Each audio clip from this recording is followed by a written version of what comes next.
I'd like to welcome everybody and call the meeting to order. If we can begin by standing for a moment of silence and the Pledge of Allegiance. I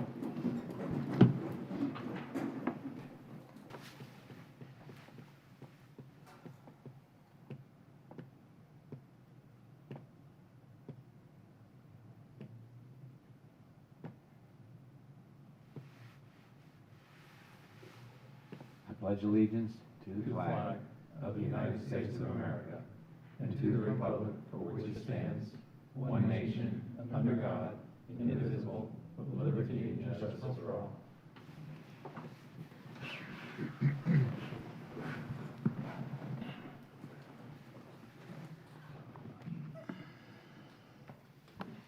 Okay, if you'd like to have the roll call, please. Jamie Girardi, Here. Don Anderson, Peter Hansel, Here. Roberto Saez, Here. Christopher Poole, Here. Chris Williams, Here. Chairman Charles Gray. Here. All right, and proof of publication. The items were published in the Tampa Bay Times on March 10, 2021, April 28, 2021, May 5, 2021, or by certified mail and site postings.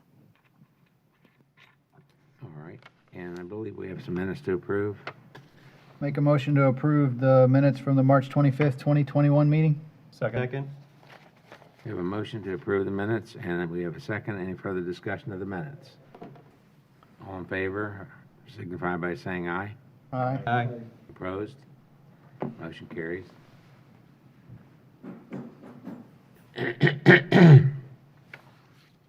All right, well, we'd like to welcome everybody that's here today, and would give you a little background about our meetings and how they're run. We're the Planning Commission. We're appointed by the Board of County Commissioners, and we meet twice monthly. We serve as a local planning agency, and we hold public hearings and transmit to the Board of County Commissioners recommendations on comprehensive plan amendments, land development code amendments, rezonings, and conditional use requests. Planning Commission is the final decision-making body for special exceptions, certain appeals, variance requests, and certain alternative standard requests. However, final decisions may be appealed to the Board of County Commissioners. If anyone is in opposition to any development code amendment, rezoning, conditional use, or any item where the Planning Commission transmits a recommendation to the Board of County Commissioners, it's important for you to attend the appropriate Board of County Commission meeting. For those of you who are not familiar with the format of the meetings, we have 3 segments. We have continuances. We have those are applications where either the staff or the applicant has asked for a continuance for any number of reasons. It's been our practice to grant those continuances, on the needed basis. We have a consent items. Those are items where we haven't received any objections from the staff or the public. We'll go through those items one at a time. If anybody hears a item that is on consent that would like to have heard and discussed today, raise your hand as I read through the consent items, and we'll pull it from consent. Those other items that stay on consent will be voted on one time and approved after we finish going through them.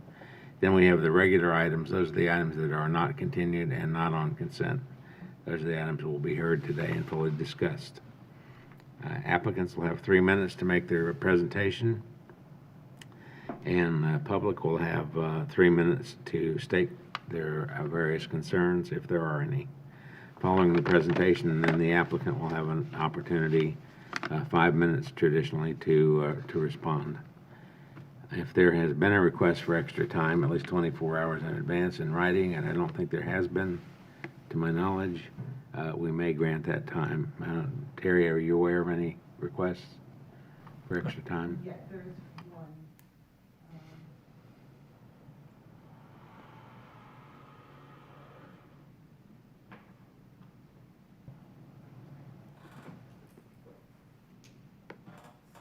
For the Stephen Siller Tunnel, and it is Shelby Carrero. Okay. And 5 minutes. Yeah, okay, I do recall that, yeah. Okay, yeah, and we granted that time. Okay, and before we start, if you have a cell phone or any electronic device that would make a noise while you're in the room here, please put it on the silent position or turn it off. And before we start the regular meeting, we want to open the meeting for public comment. If there's anybody here to speak on something that's not on the agenda today, this is your opportunity to come forward, state your name and address, and let us know what your concerns are. Do we have anybody here to speak on any public items not on the agenda?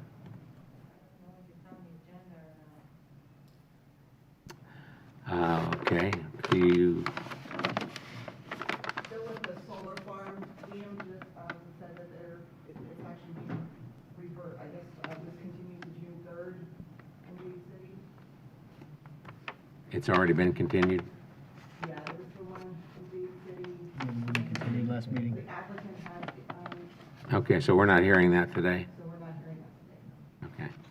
Did you get that? If the solar farm one was continued and to a meeting in Dade City, and we're not hearing that today. So I have to go to Dade City on June 3rd? Yes, I don't know if you can do virtual on that, or Don, Dave. She can register and do WebEx, yes.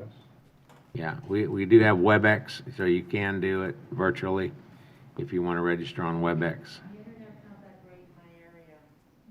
Or you can send an email in advance with your comments also. And we'll read them aloud. What about Article 4? Is that about solar farms?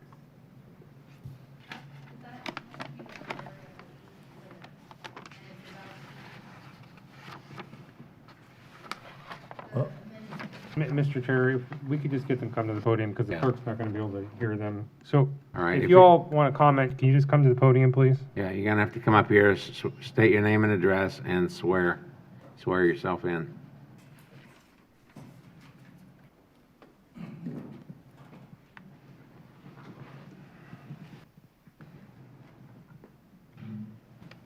We have to make a record of your comments or questions, and we can't hear you from back there. Yeah, sorry. Okay, so If you would raise state your right name- hands, and state- if anybody else is here to speak, if you would stand up and raise your right hand so I can swear you guys in. Thank you. Do you swear or affirm that the testimony you're about to give is the truth, so help you God? I do. Thank you. All right, thank you. Who'd like to go first? What questions did you have? So We need your name and address, please. my name's Candace Thacker. I live at You can pull that down so we can hear you, if you don't mind. Thanks. My name's Candace Thacker. I live at 1732 Wise Road, Zephyr Hills, Florida. Uh-huh. They told us that it did get moved from May 5th, May 6th? May 6th to today. To today. And I think the number is P34. It's the Small Scale County Comprehensive Plan Amendment is what we're here for, but I'm not sure. Okay, that is on our agenda today. And So that's about the, It's not about the solar farm. That's not about the solar farm. that's not? Unless it's neighboring, I don't know. Yeah, it's only 5 acres. but if you want to speak on item PC4, we will take public comment on that. We just don't know if PC4 has anything to do with the solar panels around our house, because since we live right off of Gall Boulevard. That's where the solar panels are, is right there where Gall Boulevard and State Road 54. Terry, do you know the answer to this, whether? I believe PC4 is related to a residential development, not a solar farm project. Okay, so it's been continued to the Dade City meeting. Okay. Thank you. Mm-hmm, And how thank do I you. know where do I have to go on June 3rd? How do I know where I have to go on June 3rd? Well, you can, Thank you. Yeah, thank you. you Thank you can, very much for Thank you so listening. much. you got it? Listening. Yeah, no problem. No problem. Thank you for coming. Okay. All right. Okay. So if there are no further questions, then, Terry, I guess we can get started. Yes, thank you, Mr. Chairman. Nectarios Pitos, Planning and Development Department. Item PC1 is a variance request Park Square Enterprises LLC, Windrush Townhomes. It's for an increase in the maximum building coverage from 40% to 70% for all buildings in an MF1 multiple family medium density district in southeast Pasco County, about approximately 400 feet north of the intersection of State Road 54 and Point Cypress Boulevard, containing approximately 11.7 acres. This comes to you with a recommendation of approval with conditions. All right. Is the applicant present? Is anyone here to object? All right. Let's go to the next one. Item PC2 is PDD 212090. It's a variance request in the name of Jacob Cross Holdings LLC / The Preserve at Gulf Trace Townhomes Phase 2. It's an increase in the maximum building coverage from 40% to 70% and a reduction in the side yard setback from 10 feet to 7.5 feet for buildings 1 through 3 and 5 through 13. A reduction in the rear yard setback from 15 feet to 11.9 feet for building 4, and a reduction in the rear yard setback from 15 feet to 13.9 feet for building 1 in an MF1 multiple family medium density district in southwest Pasco County, west of the intersection of Gulf Trace Boulevard and Harbor Palm Drive, containing approximately 33.6 acres, and it comes with a recommendation of approval with conditions. All right. Is the applicant present? Anybody here to object? Okay, next. Mr. Chair, can we just get somebody to confirm there's nobody out at the kiosk before we, Yes, because if there is, we can just close, if there's nobody there, we can just close the kiosk. I just want to make sure there's nobody there.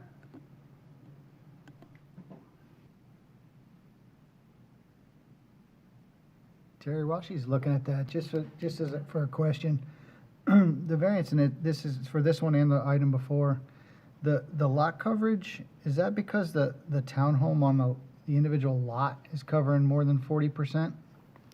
Yes, correct. They're fee simple lots, so when you take the townhome itself, the unit, and how much it covers on the actual lot of the townhome unit, that's the difference. It's a 70% lot coverage. Overall, particularly in the first one, the overall lot coverage still meets the zoning district requirement. It's just when you zoom in to the specific townhome unit, it increases. So if these weren't platted lots, it wouldn't be an issue. It just seems like, when I read through this, it looks like it raises a question, like, what was the intent for MF1 to have 40% lot coverage when every single project, I would think, would exceed that? Yeah, and as my understanding is that there is a update to the land development code pending that will help fix this issue. Very good. Thank you. So was there anybody at the kiosk? No, no one at the kiosk. Okay, so, yeah, we closed it down. so we closed it down then? Yes, we did. Okay, thank you. All right. Okay, so, Terry, PC3? Item PC3 is PDD 210384. It's a development agreement, Taylor Morrison of Florida, Inc. We do have, There are people that apparently have registered online to speak. Okay, for which item? PC2. PC2, there's 1, 2, 3, 4, 5. Okay. Are they the applicant? Yeah, I believe they're, sorry, we're trying to find the list. Yeah, I believe they're all the applicants. Oh. Okay. Well, I'm assuming that the applicant does not want to take it off consent. If it's only the applicant, I don't think you can leave it on consent. I just wanted to confirm it's the applicant only. She's checking. Okay. All right, since we haven't voted on the agenda yet, let's go ahead and do PC3 and we'll come back to 2. Okay. PC3 is PDD 210384. It's a development agreement for Taylor Morrison of Florida Incorporated. Development agreement to design, permit, and construct a turn lane on Morris Bridge Road in exchange for mobility fee credits in south central Pasco County on the west side of Morris Bridge Road at the intersection of State Road 56. And this comes with a recommendation of approval. All right, is the applicant present? Anyone here to object?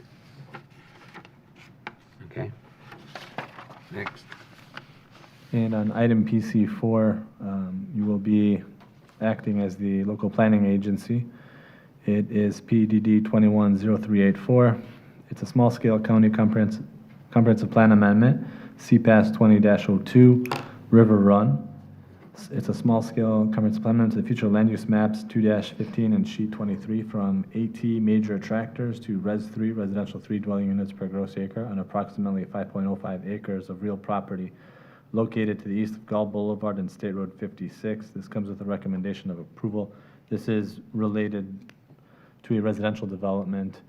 They're basically cleaning up the site, future land use to put a residential pond on that particular property. Okay. And the applicant? Property there off Deer Lane. Excuse me, sir. If you'd like to ask a question. I can't hear him. Yeah, if you'd like to ask a question, you can come up to the microphone. We need to have your name and address. Ken Muckenfoos. I live at 2207 Deer Lane. Okay. The property I think he's talking about is the property we developed since 1988. And if they're building, they want to change the zoning. Is that correct? Now, you can direct your question to Terry. So this is a property close to Deer Lane, yes. I can do the presentation Yeah. to show the maps. It might be easier, but Okay. what they're doing is, Yeah, it would Let's be do great. that, It would be then you very can see. helpful. Yeah. Why don't we just pull it from consent and hear it? All right, okay, good idea. PC4. Okay. All right, Terry, we're gonna pull that one. We'll come back to it. that would be the end of the consent items. Yeah. Mr. Chair, before we vote on the consent agenda, I just want to confirm that there's nobody on WebEx that's in opposition to any of the items on the consent agenda. There's not? And we don't have any emails in opposition to any of the consent items? PC6, we had an email to be read into record, and that's one that we have someone with 5 minutes of additional. Okay, yeah, but that's not a consent. I'm just asking about the consent agenda. Okay. Okay, All right, then. all right. So, what we were waiting for on PC2. Well, I just, for that, to confirm there was nobody in opposition Okay. to PC2. All I right. think you can vote on On the rest of the them? rest of the consent agenda except for PC4. All right. So, do I have a motion to approve the consent agenda as amended? So moved. I'll second. We have a motion and a second to approve the consent agenda as amended. All in favor of the motion signify by saying aye. Aye. Opposed? Okay, the motion carries. All right, Terry, let's go back to PC4. I believe item PC4 will be presented by Shelby Fuente, who is standing by on WebEx. Okay.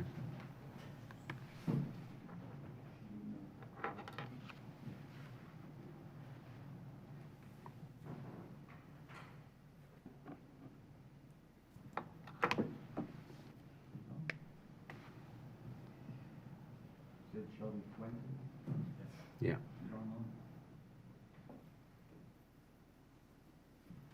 Good afternoon, everyone. So this is going to be for a small scale comprehensive plan amendment.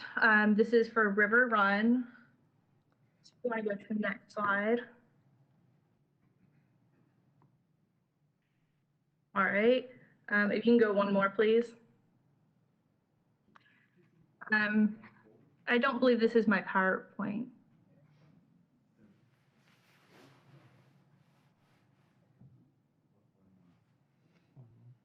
Should be the next one.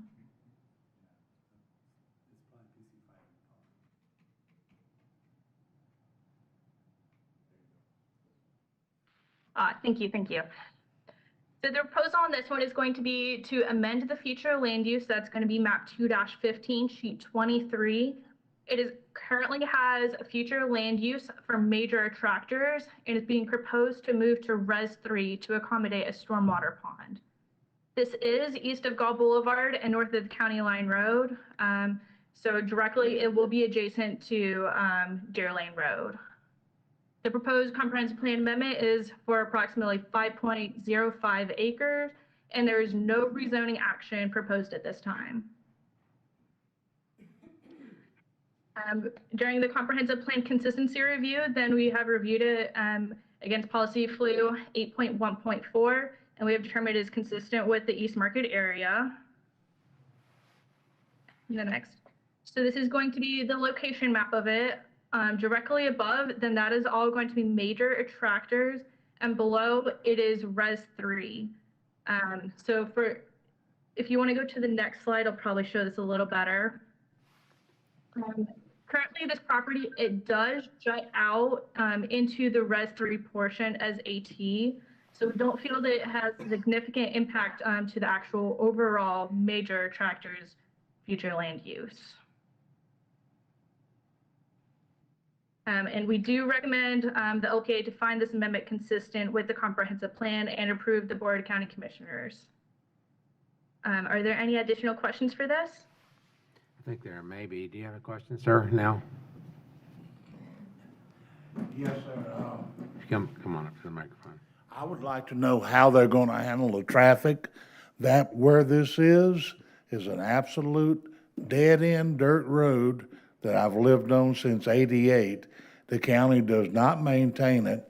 There is no way to get to that place that they're talking about building. I've seen prints on it, and there's no way they can get traffic in and out of there. I want to know what they're going to do about the wastewater, because the drainage is awful, and they're going to flood everybody just like that one on old Rook's Dairy is going to do. And the traffic, how they going to get water to it, and what are they going to do with the wastewater? Okay, well, let's see if we can get those answered for you. Okay? So, Mr. Chair, I think you need to let the applicant, Hmm? I think you need to let the applicant speak to this. Okay, is the applicant here? Is the applicant on WebEx? Is Shelby still on, who is her? She gave you the name. You repeat that? You were going in and out for me. Shelby, who is the applicant for this? Miss Diane Fennick. Okay, is she on WebEx? She is, sir. Can you please promote her? I believe she just joined, yes. Okay.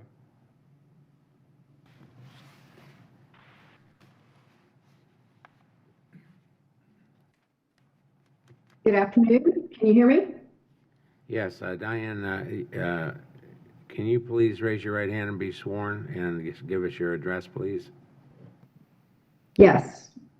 Do you swear or affirm that the testimony you're about to give is the truth so help you God? I do. Thank you. Okay, were you able to hear the questions that a member of the audience here had on this project? Yes, I believe I did. Let me begin by saying that the project itself, or the piece of property which is affiliated with a project which is actually going to be built out onto Gall Boulevard, or US 301. That particular piece of property is going to be used for stormwater pond. Okay. Okay. Was there any other questions that were needed answering? So I guess, Diane, can you clarify what will be the vehicular access to that area? Shelby, or I'm sorry, whoever was had the PowerPoint presentation, can you put the map back up again?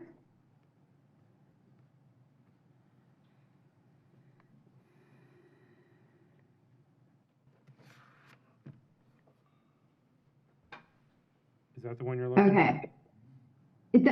That's fine. That's good enough. Okay, the project access is off of Gall Boulevard. So it's going to come in through the parcels that are to the west of the subject property. The subject property itself is only going to be used for stormwater. So will there be any access to Deer Lane? No, Okay. So you're not building anything on that property, it's a stormwater retention. that is stormwater retention. Mr. Chairman? Yes, Jerry. It may help to clarify the location of the overall development, which is in the Res 3 future land use. I can point it out using the pointer, and maybe Diane can confirm for us. Okay. I've got the prints of it right here. It's basically. That's where the development's going? This is would be the area where the residential development would be, Mhm. and then this site in red is the detention pond, or one of the ponds at least. So Terry, is this an MPUD that's still going to come to the planning commission at a future date? That will not work. Or has it already been approved as an MPUD? I would confirm that with Diane. Diane, would you know, are you preparing an MPUD for this project? No, that is a Euclidean zoning. The zoning is done on it, and currently there are, I believe, preliminary plans being reviewed. Okay. Okay. Anything else? Mr. Chair. Yeah. So it looks like they own the property around that parcel we're talking about. So is there going to be homes around that do access Deer Run, or Deer Lane? Or does that remain to be seen? I think I understood her to say that it's not gonna be, that the access. There is no access, there is no formal access to Deer Lane, no. Yeah, it's gonna access what road? Gull Boulevard, Gull coming Boulevard. straight up to Gull Boulevard, Okay. So there'll be one in and one out and on Gull Boulevard. correct. Okay. All right. So, what other questions do we have up here? So is it coming in as one site plan approval, the parcel to the west, and this parcel is all coming in under a single site plan? Yes, they are. So I think staff through the site plan approval process can ensure that the access to this parcel is only through Gull Boulevard. Even though it's not coming through as an MPUD, they still can require it to be a unified site plan that has only one access to Gull Boulevard. So, with that stipulation. Yeah, it's not really a condition, you can't condition a plan amendment, but I'm just saying the staff has the power to make sure that happens Mm-hmm. through the site plan review process. Okay. And they also can address drainage and flooding through the site plan review process as well. Okay. Okay. Was there anybody else that had any questions about this application? And did that answer your question, sir?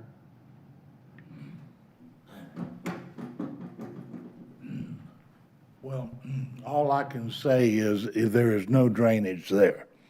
If they dig a retention pond there, or a lake, or whatever they want to dig there, there's no place for the excess water to go. It backs up there, there's a ditch that comes through there that I've got on the print in my case right there now. It comes from 1941. And that water comes from across the street and down there, and it runs toward Crystal Springs to the river. When a heavy rain, it floods everybody. If they do that and they plan to put their storm water there, the water does not go through gumbo clay. So, sir, our land development code requires that they capture their own stormwater, that they shouldn't be generating excess stormwater off-site. They got, it's not gonna perk. It's not gonna go through that ground. I've dug all over that place. We created that place from 1988. And you go down, you'll hit, gumbo clay less than 3 feet. So what I would recommend, sir, is that you get a copy of their stormwater plans when they come in. Mm-hmm. Diane, have you already submitted your stormwater approval for this site? David, we are the planners for the amendment, for the land use amendment. We are not the firm that submitted the construction plans. If you would like, if the developer can have the opportunity to speak, she may be able to help expand on this conversation. Okay. Okay, let's see if they can add some more light to it. Okay, this is going to be continued to the one in Day City, right? No. No, this one isn't. No, this goes to the county commission after this. All right, so who do you have to speak? Mr. Chairman, Diane, we need a name. It's Whitney Boger. Okay. All right, Whitney, can you say something so we can hear you?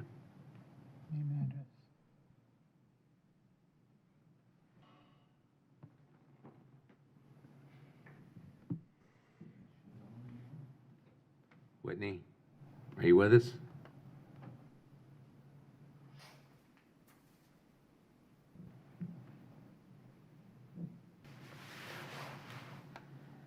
Diane, are you still there? I am. Okay, well, where's Whitney? She says that she's been trying, but I guess she doesn't have audio. Well, that's something we can't help you with, I So, guess. But Mr. Chair, I think. Okay, hang on one moment. what, David?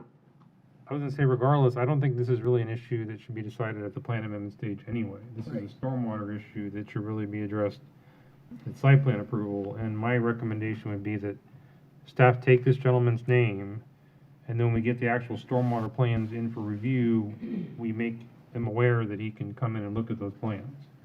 Because I think that's his real issue, and we're not gonna be able to address it today during the plan amendment stage anyway. Okay. So, if you can, sir, if you could just give your name and phone number to this gentleman or to her, and, She's got it. okay, then staff can contact you when we receive the stormwater plans for this project. Be happy to. Anytime somebody wants to talk about it. Okay. Okay, very good. Good suggestion. Excuse me, I've been speaking to Ms. Boger, and she said she's muted. We don't really need it at this stage anyway, do we? Diane, unless she really has something that has to be said, I think we've resolved the issue, so. You okay with it just moving on?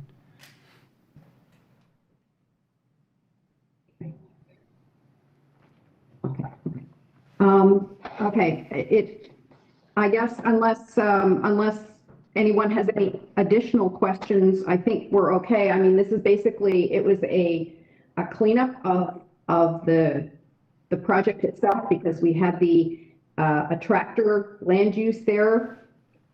It's not going to be used to increase density. It's not going to be used for anything other than a stormwater pond. And the plans are in right now. They're almost finished in their review, but I'm sure that, if this gentleman would like to leave his name and contact information, that, we'd be happy to help him. All right, good. That being said, are there any other questions or any other speakers? If not, I'd like to hear a motion. You okay? Hear a motion for approval or denial or something.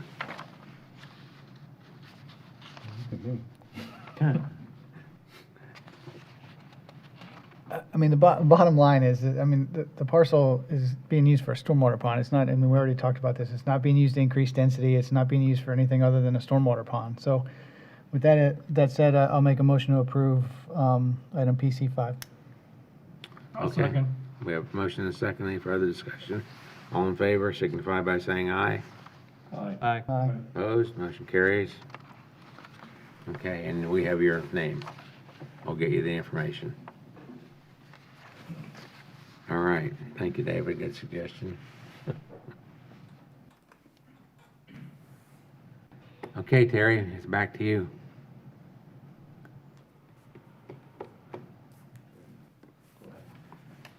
For this next item, this is item PC 6 on the overhead, but perhaps PC 5 in the agenda itself. This is CPAL 2013 Palmetto Ridge. It's a large-scale comprehensive plan amendment located within the rural transition area along State Road 52, approximately 1,800 feet west from the intersection at Bellamy Brothers Boulevard and State Road 52. Before I go through the proposal and what the project is about, I'd like to hand out an updated sub-area policy that is slightly different from what you have in your packet. Don't worry, it's not like CPEV. It's not, Yes, it's not no. that big. Thank you very much for that. Do we have to receive file or no? Thank you. Dave, do we have to receive and file on this? Yeah, I would go ahead and do it. Do we have a motion to receive and file? Move to receive and file. Second. Thanks, sir. All in favor? Aye. Aye. Okay.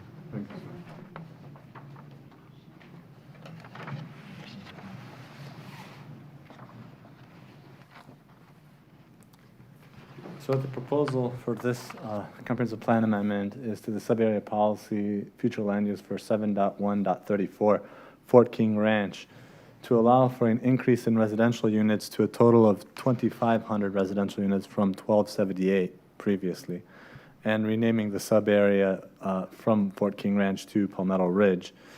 As I mentioned, where the location is within a rural transition area along State Road 52.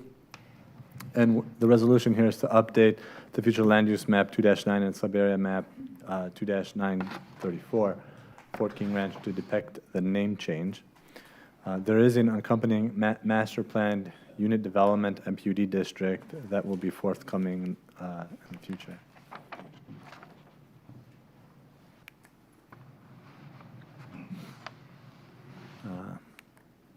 Might have to click the next slide because something happened here. There we are. So the site location, this is where it is located in the county, where the star is on State Road 52, and then in particular along State Road 52 between Aaron Cutoff here on the west end, Bellamy Brothers on the east end, and this is sort of midway through that portion of the corridor. And this, notably, it's within the rural transition area, which is marked on the map here in the green shade. This is the future land use. It is a planned development currently with an existing sub-area policy that is the amendment for today. It is consistent in the North Market area. The amendment maintains the original intent of the planned development to provide for mixed use development and creation of a neighborhood commercial parcel in close proximity to the residential development while minimizing impacts to wetlands and preserving large open passive recreation areas and conservation areas on substantial portions of the land, the northern part of the subject parcel. Here's an aerial of the area in question. The existing project does have a large portion of the northern piece already preserved. That preservation continues with this amendment as well. The project is being developed in a clustered and compact manner, where the more intense and dense development is nearest to State Road 52 and away from the northeast Pasco rural area that is to the east of this area. And the proposed development continues to preserve the 2,000 acres, which I just pointed out previously, of open space at the north end of the development. And there'll be details and standards set forth in the MPD that will help address more directly the rural transition area requirements as well as other land development code requirements. These are the rural and urban service areas within the county to give a sense for where it is. The red is the urban service areas of the West Market and South Market area, and the various green shades, which would be this, the rural character area, this, the rural transition area, the rural protection area to the south, and northeast rural itself in the north and east. Those are the, give you some context for where they are and how they relate to one another. The sub-area policy identifies a companion master plan unit development as the mechanism to implement the standards that will support and be consistent with this policy, which is the residential compatibility and transition, policy flu 110.3. This is a proposed conceptual of the project that's being proposed. What's not shown here is the large preservation area to the north of this Vision Road here. As I indicated on the aerial, there's much more to the Palmetto Ridge, or formerly known as Fort King Ranch, parcel that is currently being preserved. This is a proposed conceptual plan in context with the surrounding developments. So here to the, here's Aaron Cutoff, or the Collier Parkway Extension area, with Connerton and the Connerton downtown to the southwest. CPEV immediately adjacent and south of State Road 52. Palmetto Ridge here with a large preservation area to the north, as I mentioned. And then further on to the east is the Gateway Hub area near the I-75, 52 interchange, and then northeast rural beyond. And with Connected City, I should mention, at the southeast corner of I-75 and 52. Gives you a little context for where the development is in the county. Okay. The recommendation to the LPA is to find it consistent with the comprehensive plan and recommend approval to the Board of County Commissioners. I wanted to point out, having given you now the updated sub-area policy text, there were just 2 changes made to the sub-area policy. The language was refined, but what was basically added was some specificity to the types of uses that would be within the preservation area. So, and then the other change was there was clarity added to the sub-area as to what is to be expected for the preservation area and the mechanisms that would be used to preserve it. So I don't have a slide for it, so what I'll do for those at home, I'll go ahead and just read that text, and that will conclude my presentation. So development shall recognize the rural transition area in furtherance in the MPUD approximately 2,022 acres, or 57% of the entire project area, located to the north of the future Highway Vision roadway, parentheses, preservation area, will be preserved for open space, agriculture, stormwater, wetland flood, plain mitigation, recreation, and other limited uses as detailed in the companion MPUD. Said portion of the project shall be preserved in perpetuity through the use of an irrevocable conservation easement or restrictive covenant, that's the preservation mechanisms, approved by the county attorney's office, approved by the county, which is consistent with the MPD's limited uses approved for the preservation area. All residential density and other development use rights, which are not authorized as such limited uses for the preservation area, shall be transferred to the portion of the MPD area south of the Highway Vision roadway. So those were just the 2 changes and the update to the language. If there are any questions, I would be happy. Gary, I don't necessarily have a question, but just as a comment, when you get to the MPD stage, you probably need to clarify what you mean by agriculture, because I'm not sure if that's all uses allowed in our agricultural zoning districts or something less than that. And Okay. specifically, for example, a solar farm is allowed in agricultural zoning districts. I wasn't sure if that was staff's intent for that area or whether you meant like true farmland. So, Yeah. so I'm just saying, I don't think you need to address it here. This language probably is fine, but when you get to the MPD stage, you probably need to be clear about what that Okay. means. I mean, the other ones are obvious: open space, stormwater, wetland, floodplain mitigation, recreation. But I believe in recreation may need some clarification as well. I mean, We'll work with the applicants and clarify that in the MPUDs. okay. Thank you. That's a good point.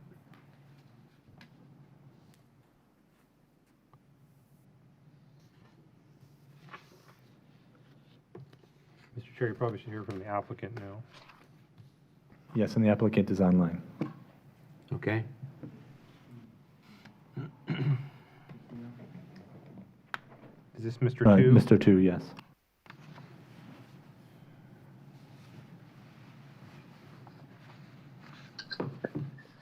Good afternoon, ladies and gentlemen. Joel Two and Associates.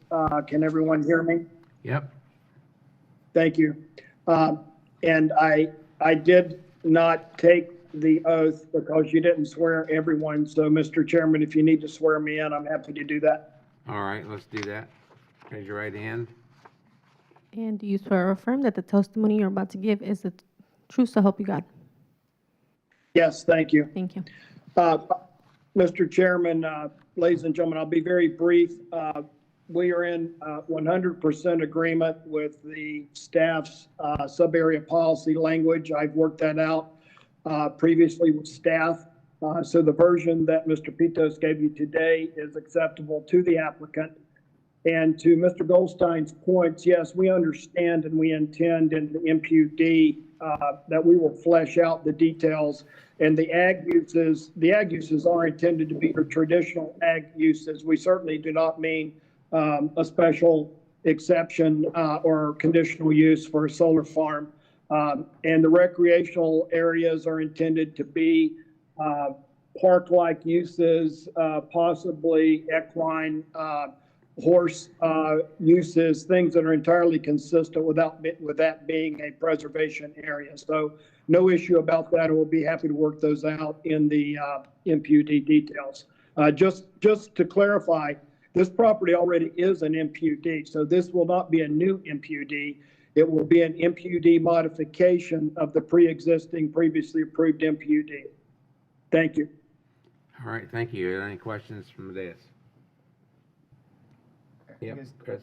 I don't have a question, I just have a comment, and I'm not opposed to it, but I mean, what we've been working with Mr. Two and the other developers is the idea is to have, you know, next to CPAV, probably have some kind of high school type facility, and the idea is to have, we've actually asked for a school site, which is shown on the plan here in Palmetto Ridge, potentially probably for a K-8.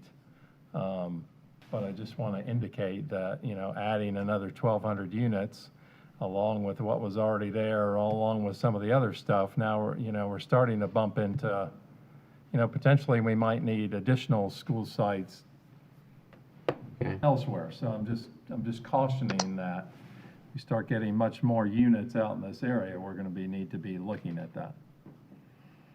Yeah. And again, I'm not opposed to it, but if we keep adding units, I mean, this is a significant addition.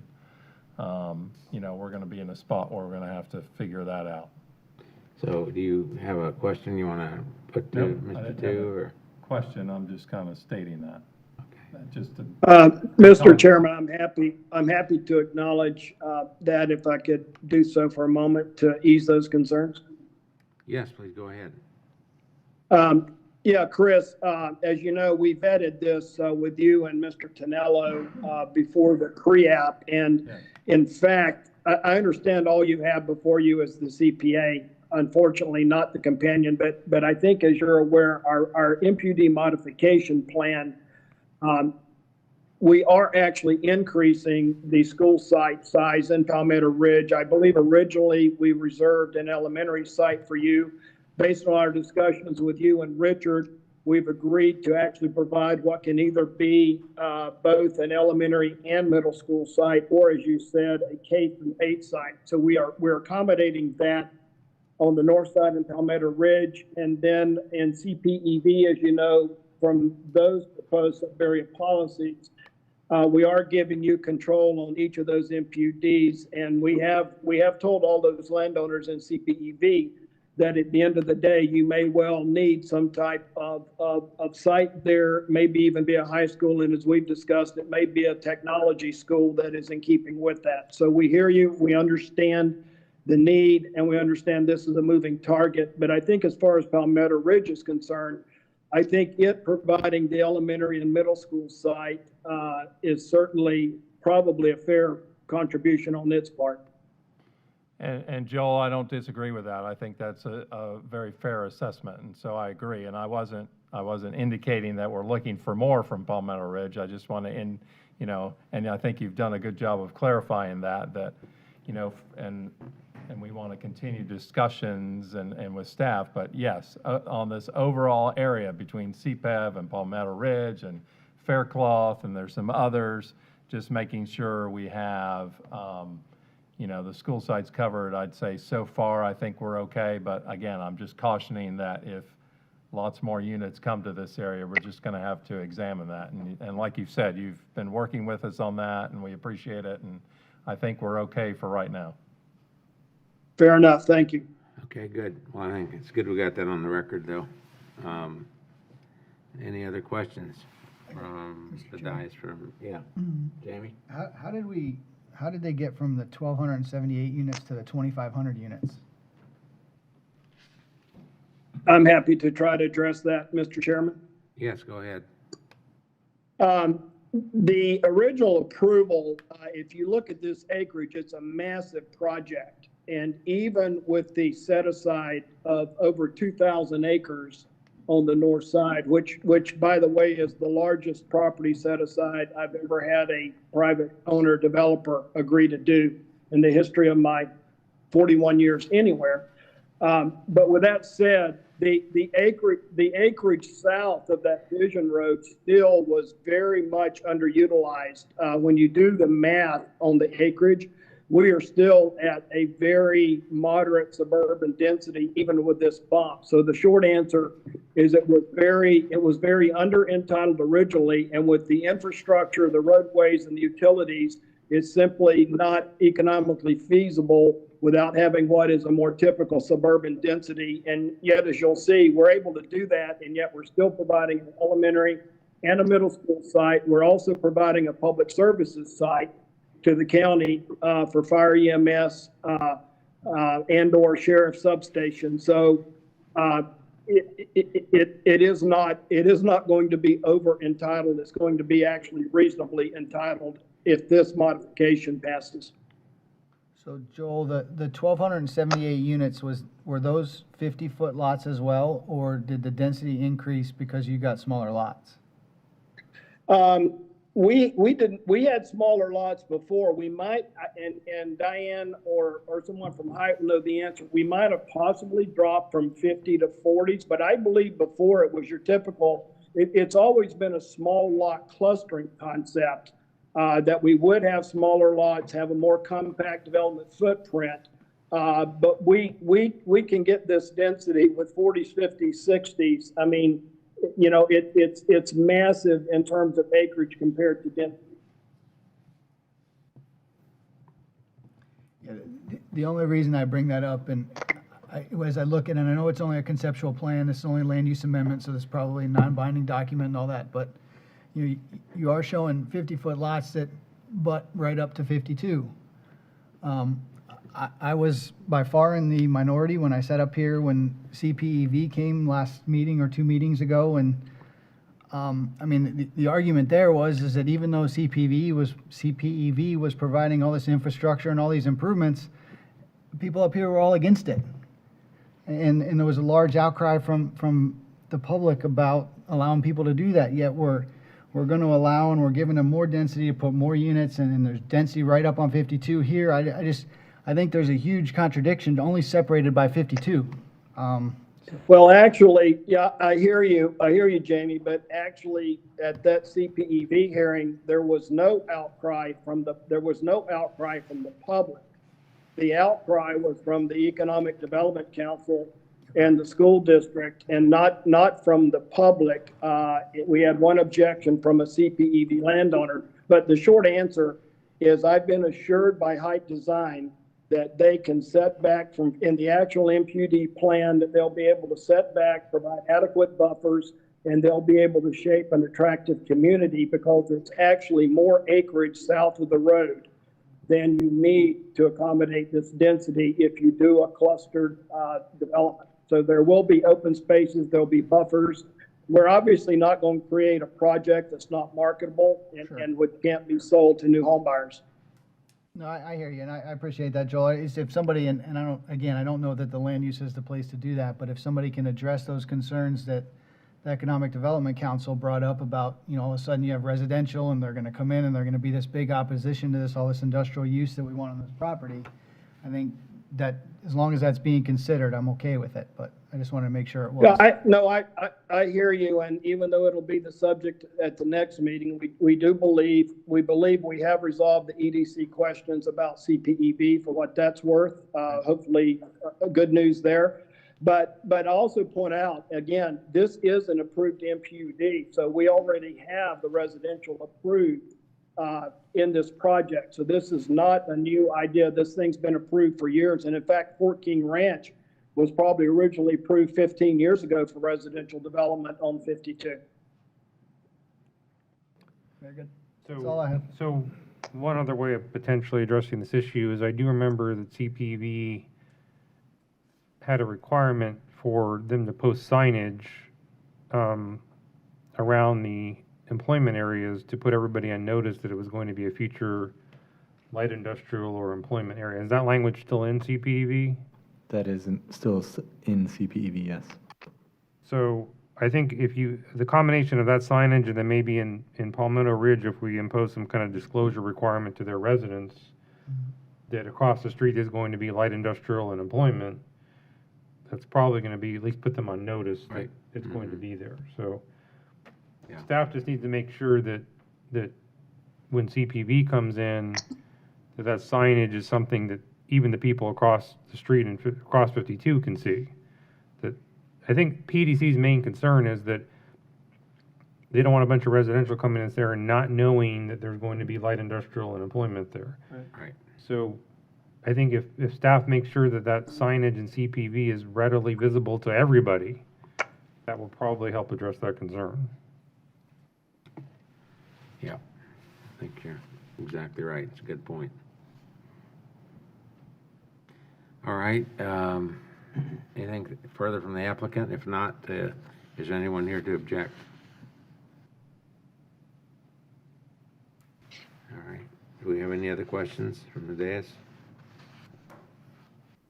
If not, I'll hear a motion. I'll make the motion to approve. Do we have a motion to approve? Do I have a second? I'll second. Chris Poole. Okay, so we have a motion, we have a second. Any further discussion on the motion? All in favor of the motion signify by saying aye. Aye. Aye. Opposed, like sign. Motion carries. Okay, Terry, next. I believe item P. Next item is, sorry, go ahead, Terry. I was just going to introduce Mr. Liam Devon to present the next item All on the right, agenda. thank you. So the next item is the zoning amendment, PDD 21-7528, Stephen Stiller, Tunnel to Tower / Parkway Boulevard is a rezoning from a PUD, Plan Unit Development District, to an R-4 High Density Residential District. The subject site is located on the south side of Parkway Boulevard, approximately a half a mile east of Aaron Cutoff. The site is currently undeveloped and contains approximately 75.15 acres. The owner/applicant proposes to develop the site in conformance with the R-4 High Density Residential District standards. The property owner wishes to develop the site as a community for the Foundation's 3 programs, the Gold Star Family Home Program, the Smart Home Program, and the Fallen First Responders Home Program. The surrounding area is characterized by residential development. The subject site has a future land use classification, Res 3, residential 3 dwelling units per acre, under the comprehensive plan. The applicant has volunteered to record a deed restriction to limit the number of total lots, install a 6-foot-high fence along Panthers Run subdivision, have a total of 6 lots with 100 width along Panthers Run subdivision, and the applicant may in his sole discretion, develop the area along the western boundary of the subject site adjacent to the lots 1 through 4 of Panthers Run subdivision as a neighborhood park. This is a look at the surrounding zoning.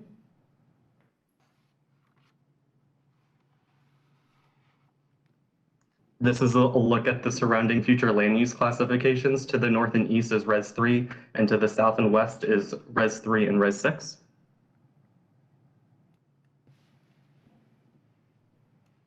And this is an aerial of the access to the subject site. And this is coming with a recommendation of approval. All right. Is the applicant present?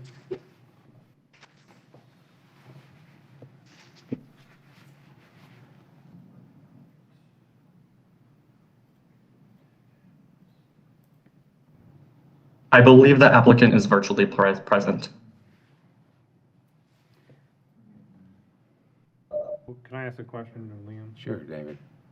So, Liam, can you address, I think there was a deed restriction being proposed by the applicant with some additional buffering requirements. Can you address what those are?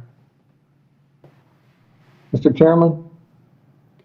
Yes, hold on a minute, please. Mr. Chairman? Yes, just This hold. is John Brandoff. Thank you, but hold 1 second, please. Okay.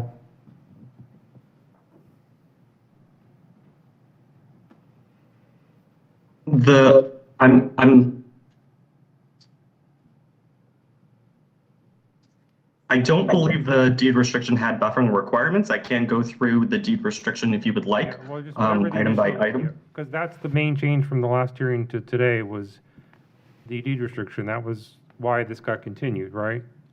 So I'm just asking Correct. you to explain what's changed since the last time the planning commission heard it. That's really what I'm asking you to summarize. Okay, no problem. I can do that. So I'm going to go through the deed restrictions as listed. There shall be a maximum of 120 single-family detached site-built homes on the property unless otherwise approved by the county in connection with any subsequential rezonings. Shall install a 6-foot-high opaque fence along the 3 boundaries of the property that are adjacent to the existing Panthers Run subdivision, which fence shall be installed in the locations as generally shown in Exhibit B, which is included in your attachment number 3 in the agenda memo packet. Along the western boundary of the property that is adjacent to lots 1 through 4 of Panthers Run subdivision shall locate a minimum of 5 lots that have a minimum of 100 foot, excuse me, let me restate that. A minimum of 5 lots that have a minimum width of 100 feet. Those 100-foot lots shall occupied by 1-story homes and shall generally be located as shown in Exhibit B. Along the northwest boundary of the property that is adjacent to Lot 4 of Panthers Run subdivision, there shall be located 1 lot with a minimum width of 100 foot and will be occupied by a 1-story home.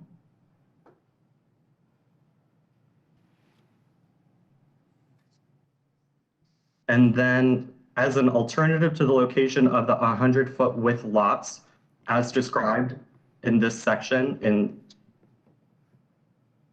it may be at the sole discretion of the developer to use the western boundary of the subject site as a neighboring park.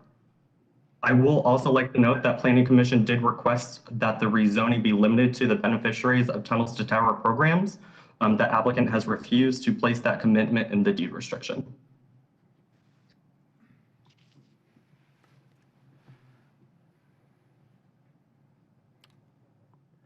All right, well, having gone through all those, I guess we're getting back to the central question that David asked. What is different? Mr. Chairman? What is different from the, Hello? what we discussed last week? Well, I think Liam did summarize what's different. I mean, those additional restrictions that the applicant has offered would be what's different than from the last time it came to you. Okay, because I was thinking that the the fence and all those things. I thought those were part of the application last time, but if they weren't, Well, okay. there was nothing requiring, the things that Liam just read, there was nothing requiring those to be in place. Okay, The deed restriction would be a requirement that those be in place. all right. So, I know you wanted to give your testimony, but I'm talking to the applicant now. And it's John, right? John? Can you hear me? Mr. Chairman, can you hear me? My name is John Grandoff. Yes, I hear you. I hear you. Okay. Okay, so go ahead. Yes, sir. John Grandoff, Hill, Ward, and Henderson, on behalf of Stephen Sillers, Tunnels to Towers Foundation, the owner of the property and the applicant. Is Cindy Terrapini on the line?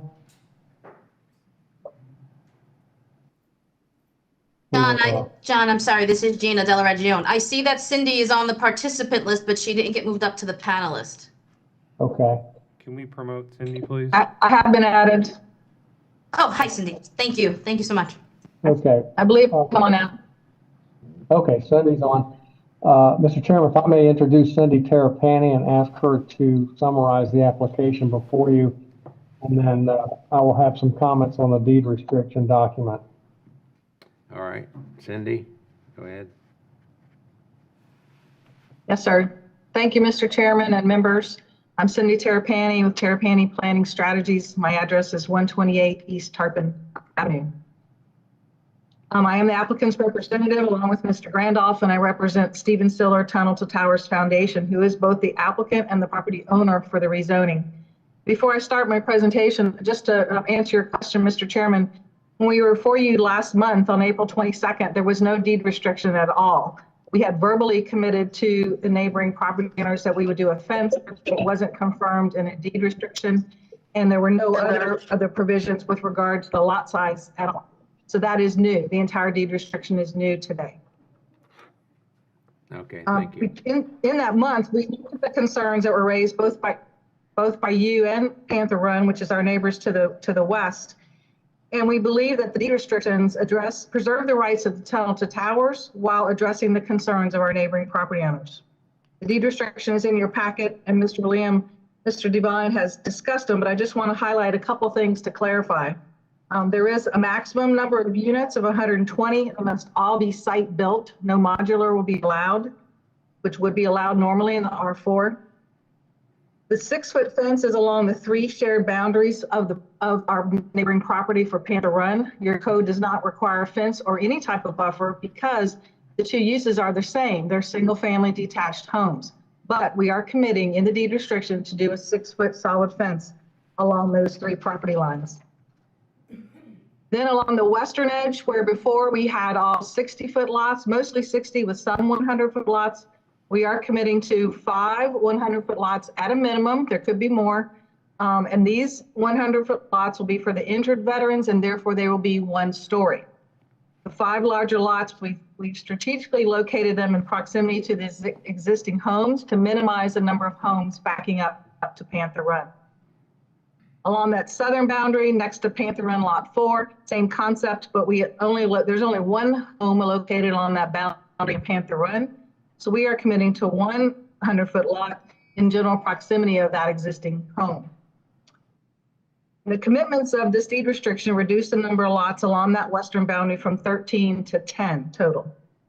I think it also should be noted that 4 of the 4 homes in Panther Run that we are talking about adjacent to our rezoning site, 3 of them are 2-story homes. Even though there are these 2-story homes adjacent to us, we respected the Panther Run's request to commit to as many 1-story homes as we can. The question was asked previously, why can't you put all the 100-foot lots on that edge? Well, the reason is that it would limit the homes for the injured veterans to only 1 location within this rather large 75-acre project. And as Matt Mahoney with the foundation has said it so eloquently before, the foundation wants to give the veterans the same rights as every other homeowner to pick their home site and their home location within the development.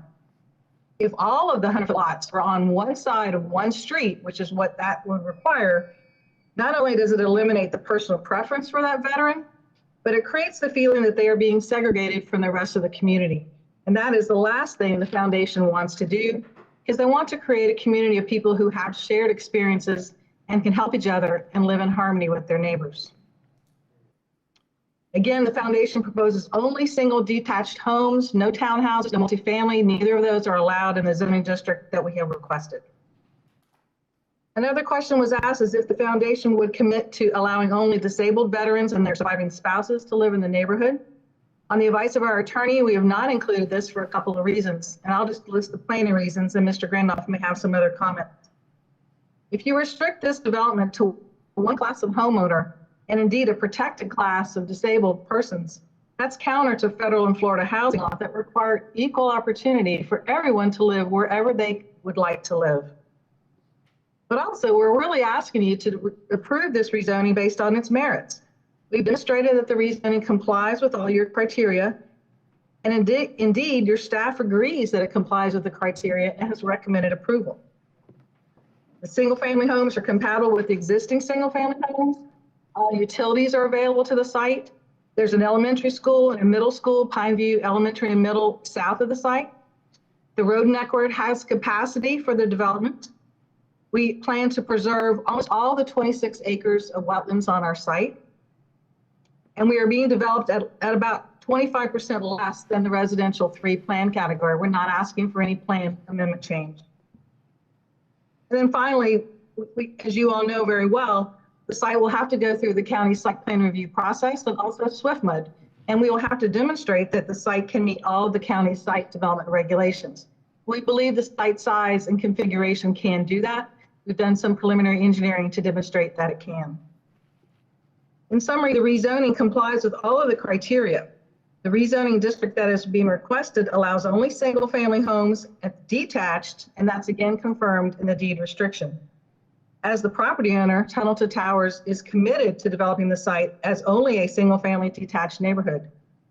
The fact that their intended homeowners are a specific group of people does not make the project more or less compatible with the existing single-family homes. Single-family next to single-family is by its very nature compatible. And land use law tells us that a rezoning decision should be blind to the demographics of the future homeowners and base the rezoning decision solely on compliance with the rezoning criteria, which we believe we have met.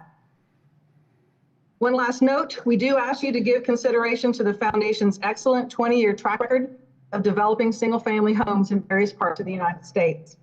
By the end of 2021, they will have delivered 370 homes to injured veterans, fallen first responders, and military service members' families.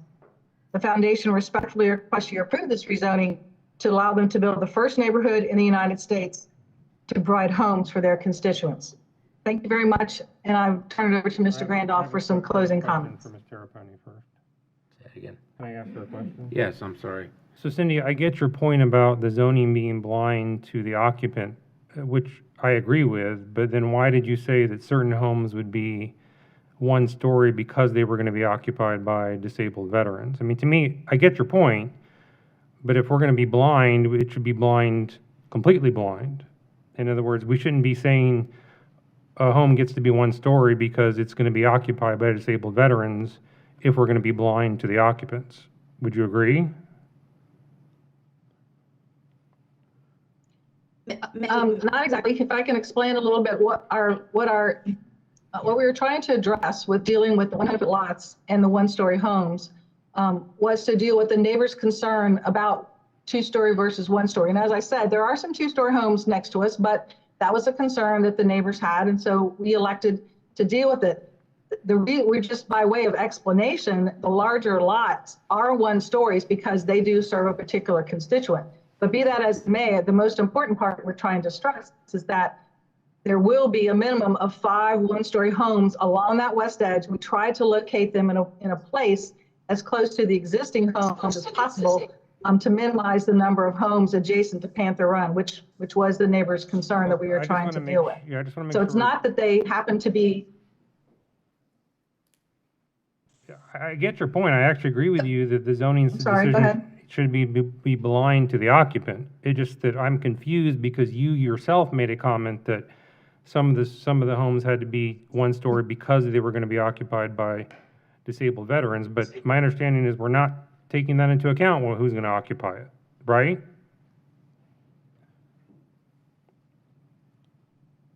Yes, we're asking you to judge the zoning on its merits, but the only way that we can develop, that we can totally commit to one-story homes is on the 100-foot lots. Forget about who might occupy them, but the only way that we can commit to I and be agree, sure yeah, that they will be one stories is the larger lot. Commissioner, I would agree with you. Commissioner, if I may? Okay. Well, I just want to be Sorry, clear. Can I finish, please? Yeah, Commissioner, No, please. I'm sorry, if I may? Don't No, I'm not interrupt done right now. talking. Oh, I'm sorry. Okay. I want to be clear with the planning commission. I actually agree with the applicant that the zoning should be blind to the occupant, okay? That means I'm asking you to disregard Ms. Terrapini's statement that certain homes had to be one story because they were going to be occupied by disabled veterans, because it shouldn't matter. They're not, this is not about who's going to occupy the home. It's about, is that unit type compatible with the surrounding area? This is a compatibility issue, not an occupancy issue. And I suspect that's what Mr. Grandoff's going to say too. But I want to be clear, because even Ms. Terrapini was implying that certain homes had to be one story because of the occupant. And that's not something you should be taking into account in your decision. Yeah, I agree. Okay. Now the applicant can continue. Gianna? Did you have something? Gianna? Sorry, Chairman. Gina, yes, hi. This is Gina Della Regione. Gina, you want to go ahead? I'm sorry, I just was going to explain that our specially adapted smart homes that we build across the country are for our catastrophically injured veterans because it needs to be wheelchair accessible. So that's all I was going to add. Thank you. Okay, thank you. All right, so then, And I guess that leads. Cindy, are you finished? Yes, sir. If I could just follow up with just to close the loop on that. So because the homes that they build for one of their clients needs to be all one story, and that goes on a larger lot. That's why, and we have a limited number of those larger lots. It is not all of the development, as you know. So that's why we did try and look at as many as we could along the two edges next to Panther Run. So really, I was just trying to explain, that's why the 100-foot lots happen to be one story, and that's are the ones that we are committing to go on those two edges. Okay, thank you. Mr. Grandoff, do you have comments? I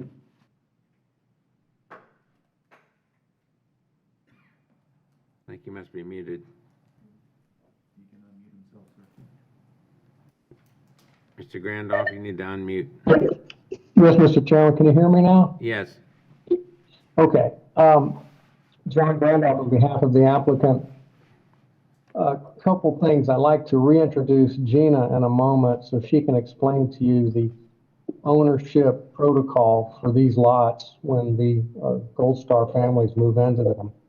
But first I want to explain that, as you know, under federal and state laws, that there cannot be a limitation upon who owns certain properties imposed by the planning or the zoning authorities, as Ms. Penny mentioned. What I also want to emphasize is the one-story homes were an accommodation to the Panther Run neighborhood, and it's a win-win in that they wanted some amount of balance to the intensity of the project, and we obviously have a need for one-story homes. So the 5 lots along that boundary line work for both neighbors. And I urge you to consider that as meeting a compatibility requirement. Now I'd like to introduce Gina. If Gina would explain the ownership program and how the properties are kept in the trust for a time being and how the ownership is handled. Gina Della Regione, she's General Counsel for Tunnels to Towers. Thank you, John. Thank you, Chairman. Thank you, Commissioners. So all of our homes, whether it's for our catastrophically injured veterans and first responders, whether it's for our Gold Star families or our fallen first responder families, the foundation places those homes in a 10-year trust for the benefit of either the veteran or the family. The foundation also reserves the right of first refusal with all of our properties across the country, and would be the same way with all of the homes in our Let Us Do Good Village that we would like to build in Pasco County. Thank you, Gina. Mr. Chair, I just want to be clear, though. I'm fine with her providing that information, but this is a Euclidean zoning district. And what she just said is not in the deed restriction. You need to treat this like any other Euclidean rezoning request. it's either compatible or it isn't based on what they've offered. So, yes, I understand that they're the owner now, but they could sell it to a different owner, and you're gonna be living with the zoning based on the zoning and the deed restrictions, not by what she just said. I wanna be Okay. clear. Gotcha. Okay. Anybody else to speak on behalf of the applicant? If not, is there anybody here to speak or have questions from the public? Okay. Mr. Chairman, there is one email that I have received regarding this project. Okay. Would you like to read it into the record? Sure. The email is from Corey Ward, dated May 18, 2021, petition number 7528, rezoning application. My name is Corey Ward, and I live at 22431 Panther Run Court. I am writing today in response to the continuation from the prior meeting regarding the above-mentioned petition for rezoning of about 75.15 acres by the Steven Siller Tunnel to Towers project off of Parkway Boulevard. This project is adjacent to my subdivision, Panther Run, and how this project is handled will have a direct impact on my neighbors and myself. As you know, the request is to rezone this property to R4 high-density housing for the purpose of donating homes to the veterans and surviving families of first responders.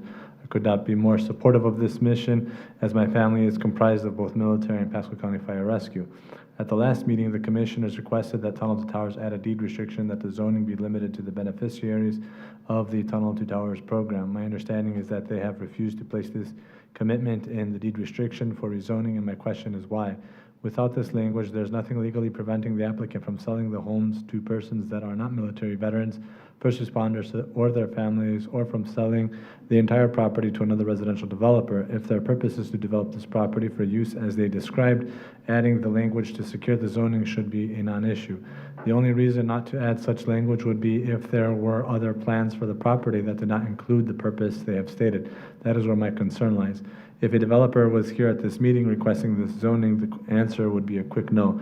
The zoning is being considered because of the purpose and mission Tunnel to Towers has represented throughout the process and would not be afforded to someone looking to maximize profits by stuffing this property with as many homes as possible. I ask that you protect Pasco County. If this is approved, it is only a matter of time before they sell to a developer who will do exactly that on this property. If that isn't the case, then why won't they include the deed restriction as requested by the commissioners? If Tunnel to Towers has not met the requests made by the commissioners at the prior meeting, how could you consider approving this today? As I've said before, our veterans and first responder families deserve to be taken care of. The addition of the deed restriction does just that. It secures this property and these homes for those beneficiaries. Thank you for your time and consideration. Thank you, Corey Ward. All right. Thank you very much. Since we have a number of people to speak, I want to take about a 5-minute recess, and then we'll come back and get started.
I'm ready whenever you are. Okay.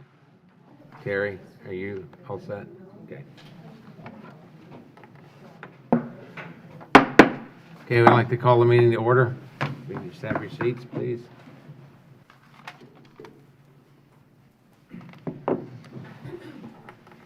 Okay, thank you applicants for your presentation. We have some questions or concerns from the general public. They're going to be coming up to speak, and as they do, if you'll make notes so you can respond to any questions or concerns once they're completed. As you come up, please state your name and address, please.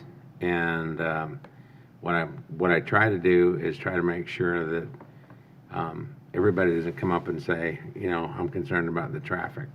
You know, we only really need to hear that once or twice. So if you can add something new, you know, we like to make sure we cover all the topics, but we just don't want to cover them 10 times. So whoever wants to go first, if you just come forward, state your name and address, and you've all been sworn, so let's get started. Who wants to go first?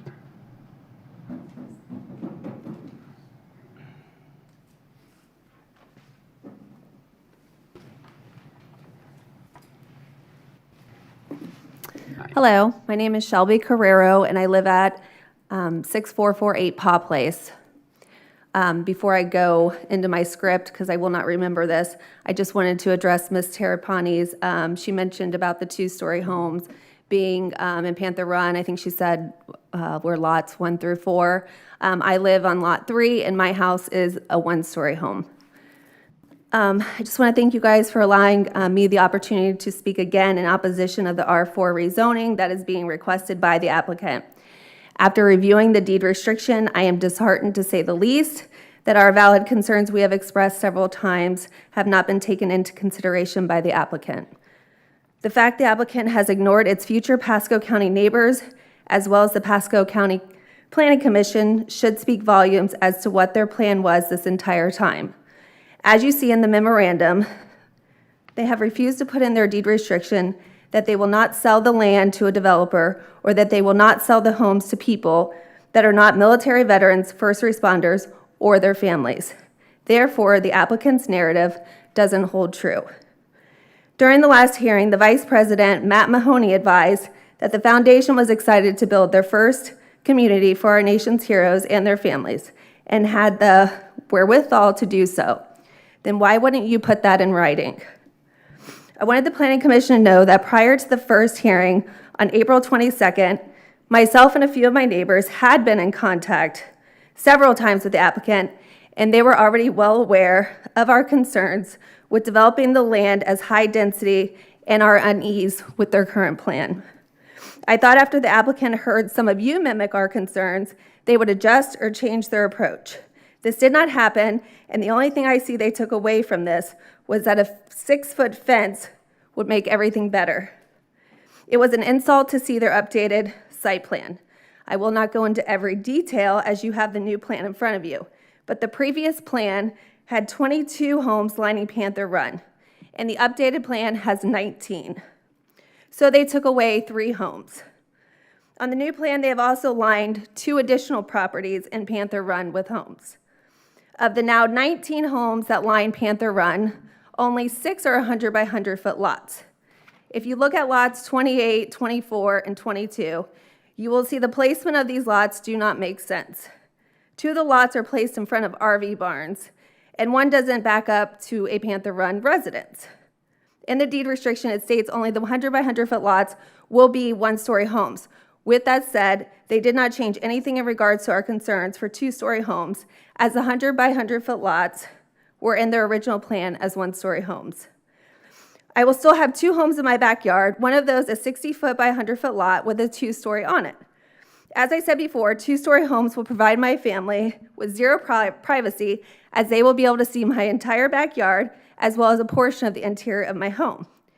Anyone can see if they do plan on developing the donated land and not selling it, they're taking 75 acres with a decent amount of it being wetland, and shoving as many houses as possible on it, then presenting it as the same density as Panther Run.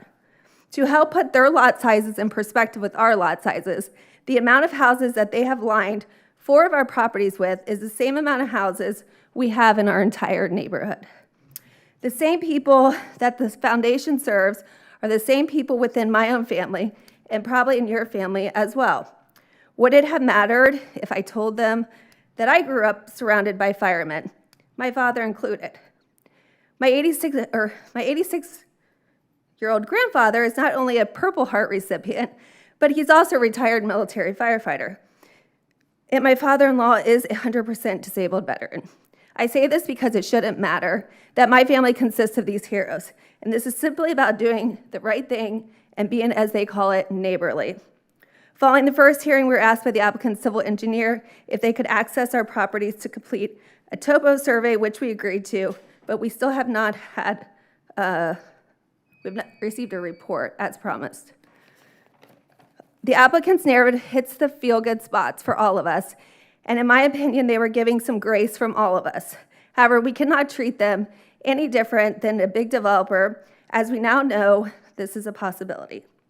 If the applicant chooses to sell the donated property, having the property zoned as R4 high density will open the door for multifamily homes to be built. My neighbors and I understand we are going against a powerful, well-known company with a lot of connections, and that we could receive backlash as people could mistake our opposition as we don't support their mission, which couldn't be further from the truth.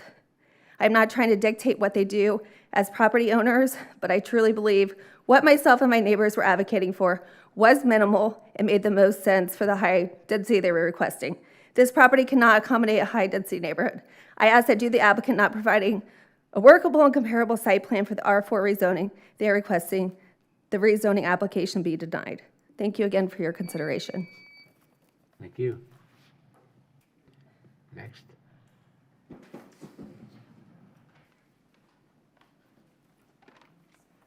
Good afternoon, Chairman and the members of the board.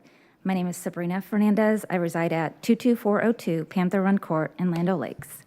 I'm here to respectfully ask that you deny this request for the R4 high-density zoning. All of the surrounding neighborhoods, which has been shown in all of the slides, are designated as medium density. There's been a lot of discussion from Ms. Terrapani that they're the same. Well, then why are there 2 different zonings? One's in R4, one's in R3 for a reason. And I ask that the board take that into consideration. I know that the width between the homes are different. There's a lot of other different changes in the requirements of the land when you're changing those zonings. So I ask that you do deny the high-density zoning for those reasons. The truth is that this applicant has ignored the request from this board, and I do appreciate you taking our thoughts into consideration a couple of weeks ago. This is very emotional for us because it's going to impact our lives greatly. So thank you for that, and thank you for letting us speak today.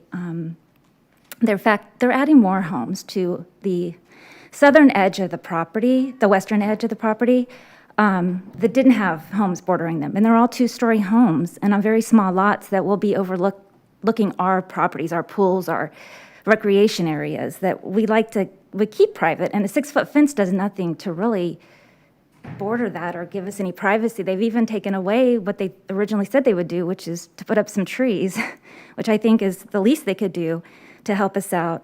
I don't really want to duplicate what everyone else is saying, so I just want to go into saying I think that their true intent isn't what they originally said to you, and that they could choose to change this and sell it to another developer, which would be very bad for us. But I do want to point out that the foundation who donated this property to the Towers for Tunnels Foundation was the Esther and Harold Mertz Foundation, who also donated the property gracefully that's adjacent to the east, which was a lot of acreage, and I'm so grateful that that will now be used for wildlife. And I just want to say what their website states, as far as their philosophy. We describe charity as the highest form of love, the unselfish love of one's fellow man. Our mission is to show kindness and compassion. And it goes on to quote a Bible verse. Let's not get tired of doing good work. Let's work for the good of all whenever we have an opportunity. I believe that the Esther and Harold Mertz Foundation would not want this land developed in a way that does not meet with their philosophy. I ask the board to deny this request for the high-density zoning and ask the developer to please stick with the philosophy of the foundation who donated the property and to work for the good of all and not just for their own proposed development. But it will also help those who are being donated that land. Thank you for your time today. Thank you. Who would be next?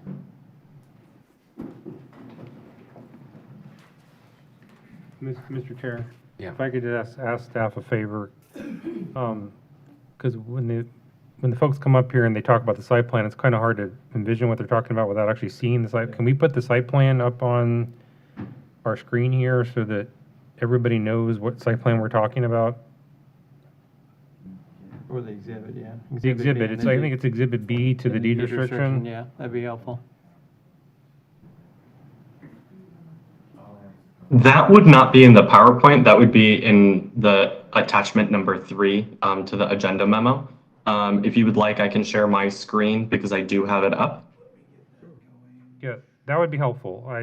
It's hard to hear these comments about a site plan that's not in front of us, so.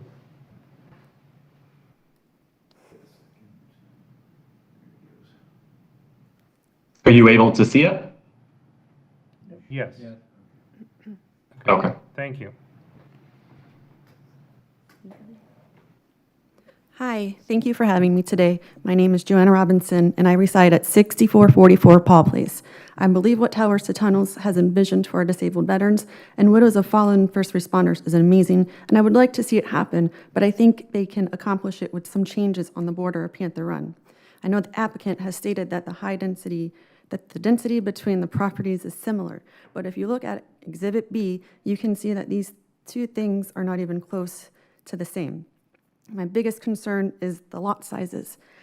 We own lot number 4, which is, we call it the pizza pie. And we own a big RV garage. It's like 15 feet high. Nobody really wants that in their backyard. My driveway is on opposite sides of where also they plan to build. The driveway is 7 feet away from the actual property line. We will have several houses staring not just into our backyard, but also both sides of our yard if they move forward with the drawing on Exhibit B. This alone would put 9 homes looking directly into my backyard and side yards. 6 of those homes, which will be 2-story homes, with sight lines directly into our backyard and into our pool. It will make me feel like our backyard is on display and in no way feels compatible with Panther Run. We are simply asking for compatibility and some type of buffer, not just a 6-foot-tall fence. I ask the committee to please consider this before making their decision to allow high density directly behind a neighborhood with half-acre lots. Thank you. Thank you. Next.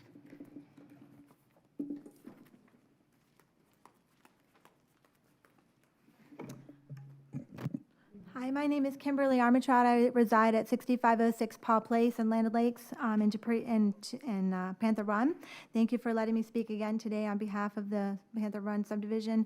And I had this wonderful speech prepared, but obviously everybody else covered it. So I would just like to share that I am one of the houses on 1 through 4. I'm lot 2, as they describe, and I am not a 2-story house either.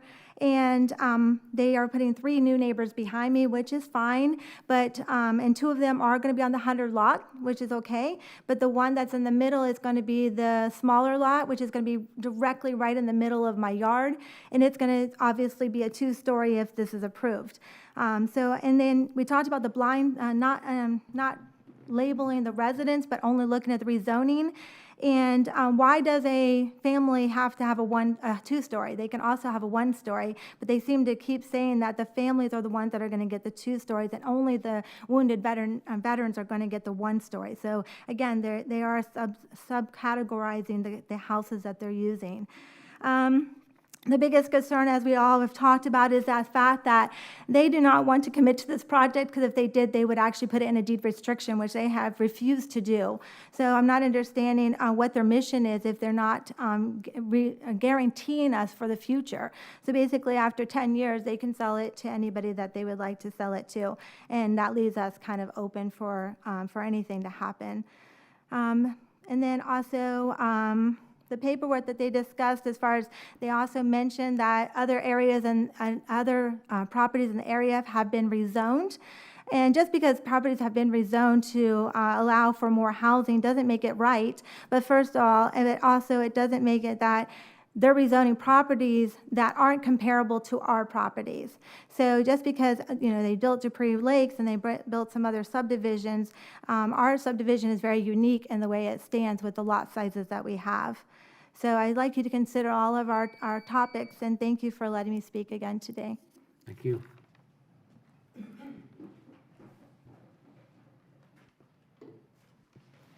Good afternoon, everybody. How are you? Good. My name is Joe Claben, 6518 Paw Place, Land O'Lakes, Panther Road subdivision. I have in front of me the 2025 Comprehensive Plan, Pasco County, Florida. Objective, FLU 1-4, protection of residential neighborhoods. To ensure the long-term viability of residential neighborhoods by regulating future developments and developments to create compatibility with surrounding land uses. Policy FLU 1-4-1, subdivision standards. Pasco County shall maintain the viability of established and future residential neighborhoods by continuing to enforce land development provisions relating to development of flood prones, building setbacks and heights, roadway buffers, landscaping, tree preservation, on-site traffic, drainage, water storms. J, maintaining the use of common open space areas and neighborhood parks through homeowners associations or county development. Traffic, access management, there is a list. Compatibility. What Tower to Tunnel is proposing is an R4 high density, which is not compatible with anything in the surrounding area. I like the idea of what they are trying to do, but there are many questions left that are unanswered that they do not even want to address. The example would be, although the Planning Commission requested that the rezoning be limited to the beneficiaries of the Tunnel to Tower program, the applicants have refused to place the commitment in the deed restrictions for the rezoning. So there is no guarantee that there will be there is no guarantee that these homes will all go to these to the veterans, first responders, especially after the 10-year trust expires. Thank you very much. Thank you. Anybody else to speak?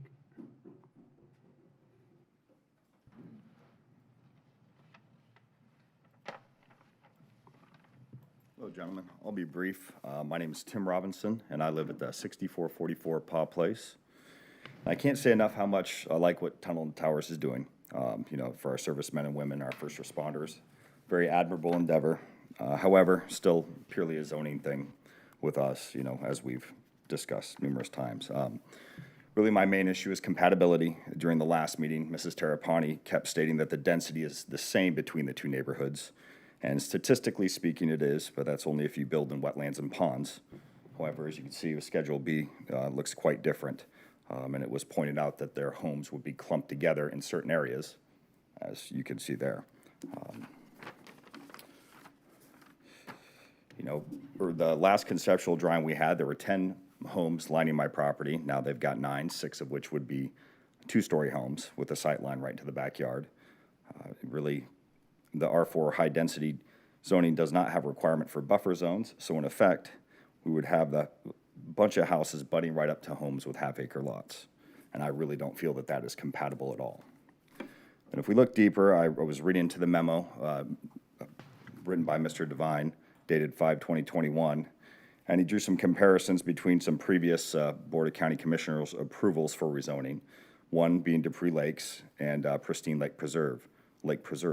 And I would like to point out that those are very different pieces of property, and neither of them had compatibility issues such as this. So I really don't see, I think they're a poor comparison. And I would like to thank you all for your time. Thank you.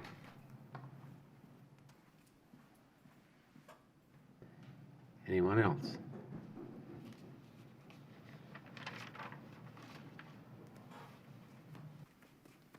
Hi, my name is Trina Van Ostren, and I live at 22430 Panther Run Court. Basically, I was pretty much going to say everything my neighbors would say, so there's no reason for me. I just agree with everything that they've pointed out as far as the zoning. And we basically would just hope that you would deny us an R4 zoning and keep it to an R3 minimum like most of the other areas or most developers would have to have. There is one thing that I'd like to point out, though, that is a little different, and that's my property. If you look, I am lot 6 on Panther Run. And because I put in a pool and patio area, the elevation I had made my elevation have to be about 2 foot up.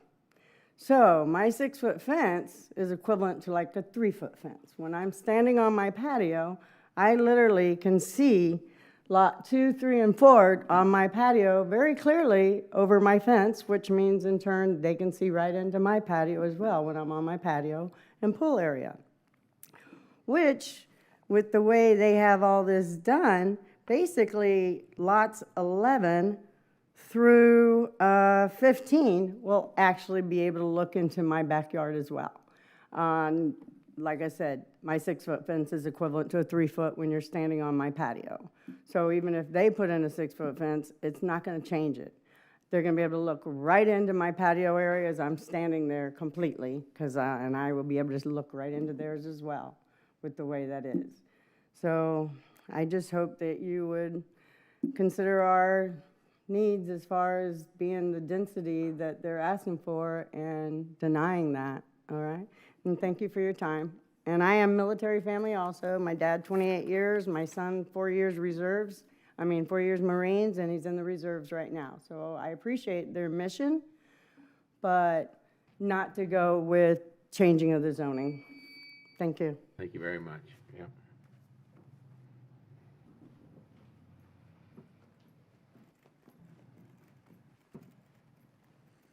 Hello, my name is Danielle Hartage. I live at 6227 Desert Peace Avenue. I am actually in the Dupree Lakes subdivision, so I have a little different perspective. However, I do stand with everything that everyone is saying regarding the fact that we support wholeheartedly the mission, but we would like to see that they mandate in the restrictions that we will continue to have ownership by the people that they have outlined. And also, as you can see from the exhibit, I don't think there's any argument to be made against the fact that they're cramming way too many homes in this space. I appreciate that you've given the opportunity for all of us to speak today, and I humbly stand here with these people who have worked really hard to put together their case. So, thank you. Thank you. Did we miss anyone? Everyone's done? All right. Okay. You need to take rebuttal by the applicant. Cindy, are you still there? Ms. Terrapini? Yes, sir. Do you want to I'm here. respond? Are you the one that we want to respond, or? Yes, sir. Okay. We're ready. Again, Cindy Terrapini. Thank you, Mr. Chairman and members, for your patience today. I know there's a lot of complicated issues being discussed today. I want to correct a couple of things. Number one, someone mentioned that this will open the door to multifamily. That can't be further from the truth. The R4 zoning district, and you can ask your staff to confirm it, does not allow townhouses and it does not allow multifamily. So that's just not going to happen. The other thing that someone said was that our zoning is different from theirs. I think it was a Panther Run resident who said that. Our zoning today is exactly the same. We both have a PUD. That's an old PUD from 1973. The difference is the Panther Run subdivision actually got built under the PUD and this site sat vacant. So because your PUD's district doesn't exist anymore, that's why we're here before you. So it is the same zoning. It also is the same land use plan category. Panther Run is Res 3, which is residential 3 units an acre, as is our site. The last thing I want to mention, and then I'll talk about some concepts, is the last person who spoke from Dupree Lakes.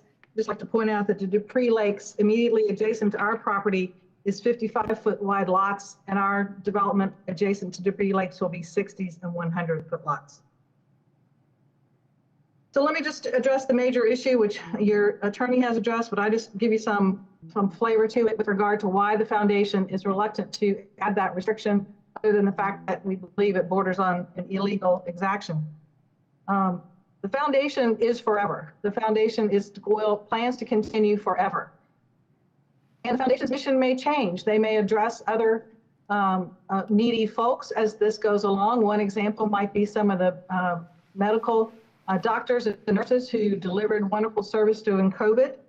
Another opportunity that might happen is perhaps a veteran who comes into the property and lives in the property all his life, and he deeds it to his children when he dies, and there's no longer a veteran living on that property.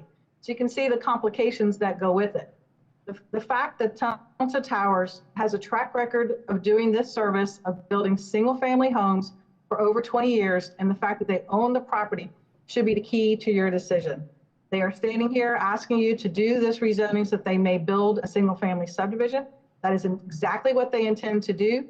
We've all been sworn in, and that is exactly what the plan is. There's no hide the bacon. There's no townhouses, no multifamily coming in. This would be a completely single-family detached subdivision. Just finally, we understand that it's difficult when you're used to seeing a vacant property, and now that vacant property is not going to be vacant anymore. It's going to be developed. I understand that. I understand that change happens. It's happened to me as well. But we all have to balance the property rights between the developer, the Tunnel to Towers Foundation, and the existing residents, both in Panther Run and Dupree Lakes.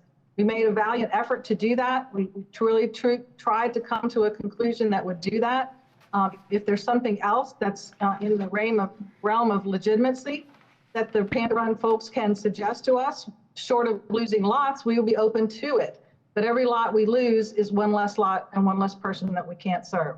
So with that, I will stop. I'll be happy to answer any questions that you might have. Mr. Chair, just to be clear, there was no the Planning Commission never exacted anything, to be clear. So her statement that there was an illegal exaction is completely false. The Planning Commission never exacted anything, start with, and I've repeatedly advised the Planning Commission that you cannot condition the Euclidean rezoning. The request the Planning Commission made was whether the applicant wanted to impose that deed restriction on themselves. The county itself is not imposing any restrictions on this applicant. So if the applicant doesn't want to do that, the applicant doesn't have to do that. You just need to take into account that it can be sold to anybody. So, but we didn't exact anything. So I strongly disagree with that characterization by Ms. Terrapini. Okay, thank you for clarifying that. That was one of my questions. Mr. Chairman, may I be heard? Pardon me? This is John Grandoff. May I be heard, please? Sure, yeah. Sure. Okay. I have a few things I want the board to consider. I've been general counsel to the Mertz family and the Mertz Foundation and their operating trust, the Lavender Trust, for about 30 years. I'm intimately familiar with this property, and it was my idea, along with other trustees of the family, to donate the property across the street to the Southwest Florida Management District in perpetuity. And we felt that the donation of this property to Tunnels to Towers would complement our mission of conservation and our mission of conservation of lives. So we've decided to conserve land on one side of Pines Parkway, and we've decided to conserve lives on the opposite side, and that's the application before you this afternoon. I sincerely tell you, in my professional opinion, that this is an outstanding organization. We wish no other rights than the rights of those in Panther Run, and don't wish to diminish our rights other than the rights of those in Panther Run. We simply want to be equal in our rights to our property. I submit to you that this is a marvelous application, that my client is sincere in the development, and I also represent Tunnels to Towers in this matter. And I sincerely request for your approval. All right, is there any questions from the dais?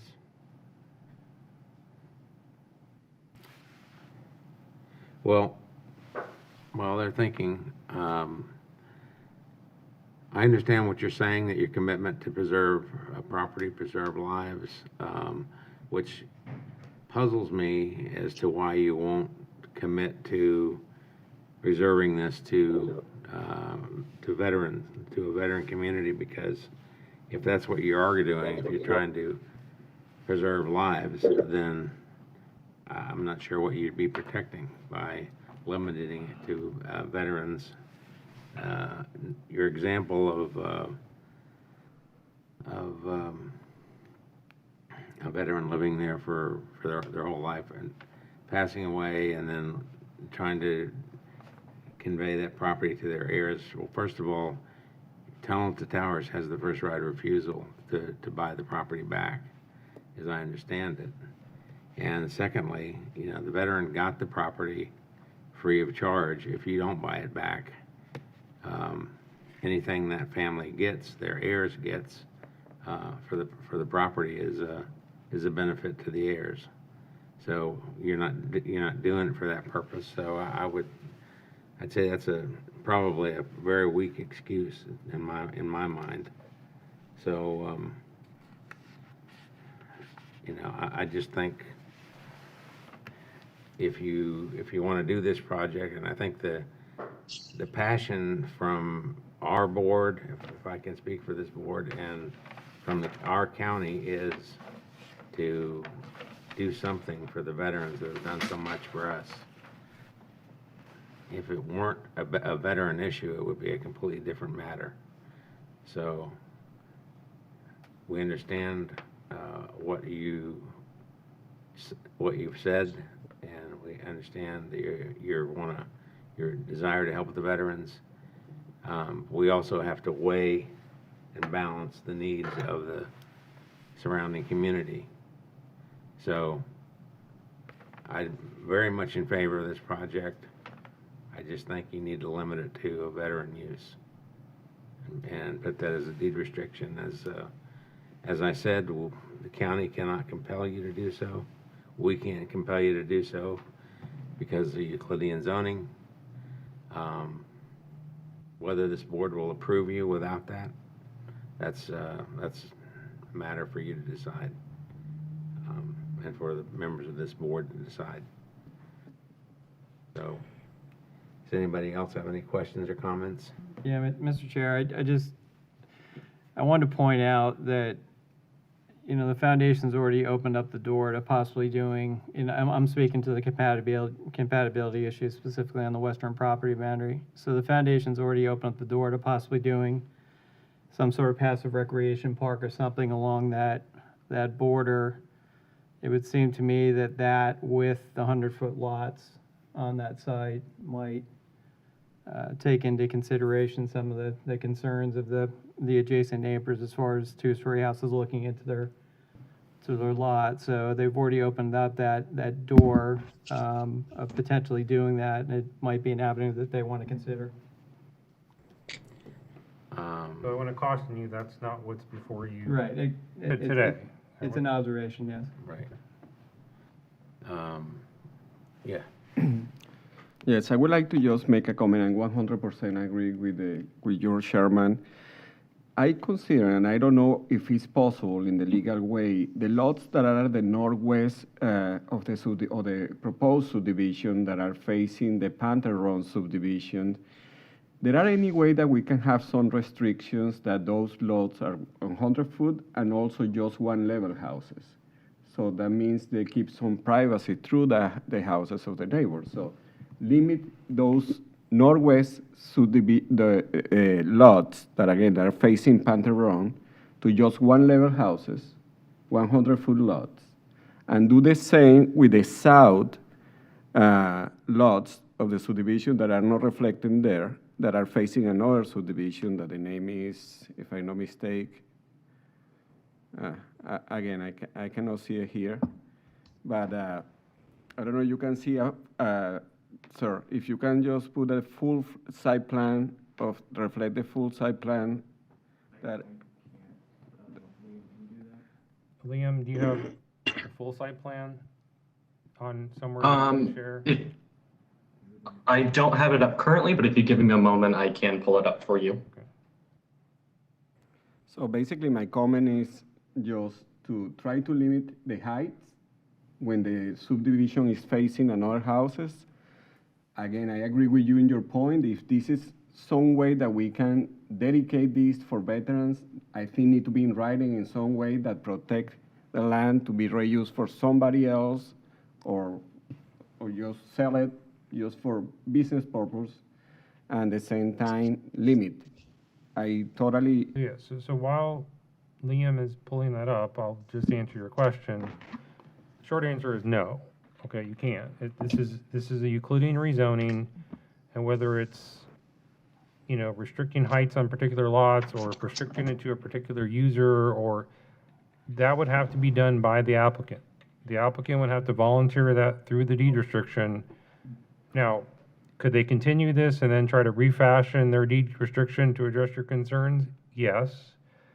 But that's not what's before you today. They would have to agree to do that and change their deed restriction. Otherwise, you need to vote on what's before you today.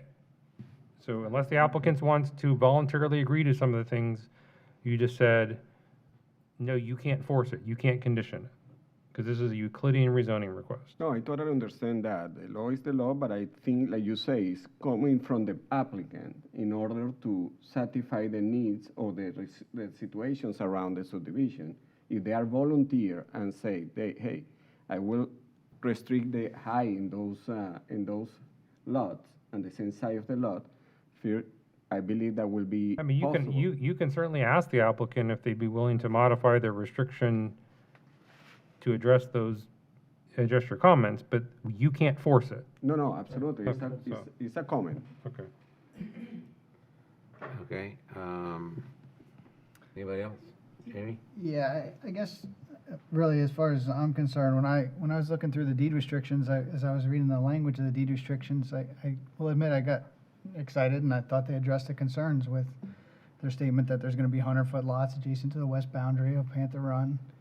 However, as I continued through the deed restrictions, I got to the exhibit, and I remembered at the last meeting when this was continued the first time, we asked them to go back and relook at the lots that were laid out adjacent to Panther Run. That concept plan that was part of the traffic study had 11 lots that immediately abutted Panther Run. The Exhibit B that was on our screen a little while ago and that's part of the deed restrictions now has 19. I struggle to find how they've done anything to address what we asked them to address.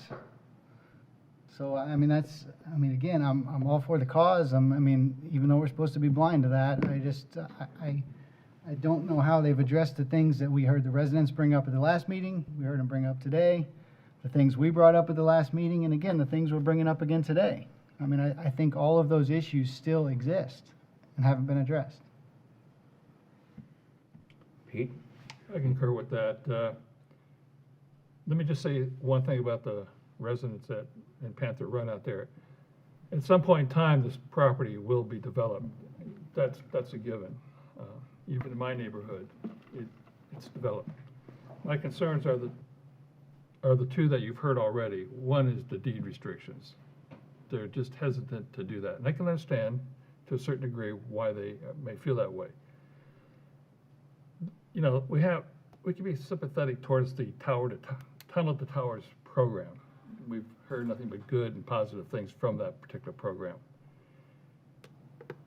But my biggest concern is that at some point in time, this property can be designated to another project, or can be used in a different format. In other words, there's no guarantee. So those are my concerns, and that's why I would probably vote no on this. This is why I will vote no. So, Chris? Well, I agree with Mr. Hansel to some extent. Because eventually, if let's say it's not approved, and then somebody else takes it over, I can't imagine that they come in with anything less dense. Eventually there will be people who might develop, and they might have some two-story homes. I don't think you can prevent that. So, they did try to improve some of the lot situation over there. I'm trying to look at this previous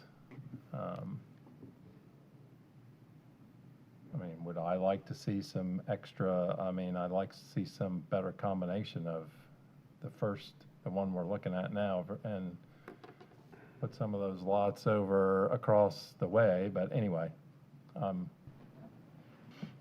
I just add to Mr. hard pressed to vote no. I think if I could just address Mr. Williams' comments, I think part of your dilemma in this case is that it came in as an R4 zoning as opposed to an MPUD.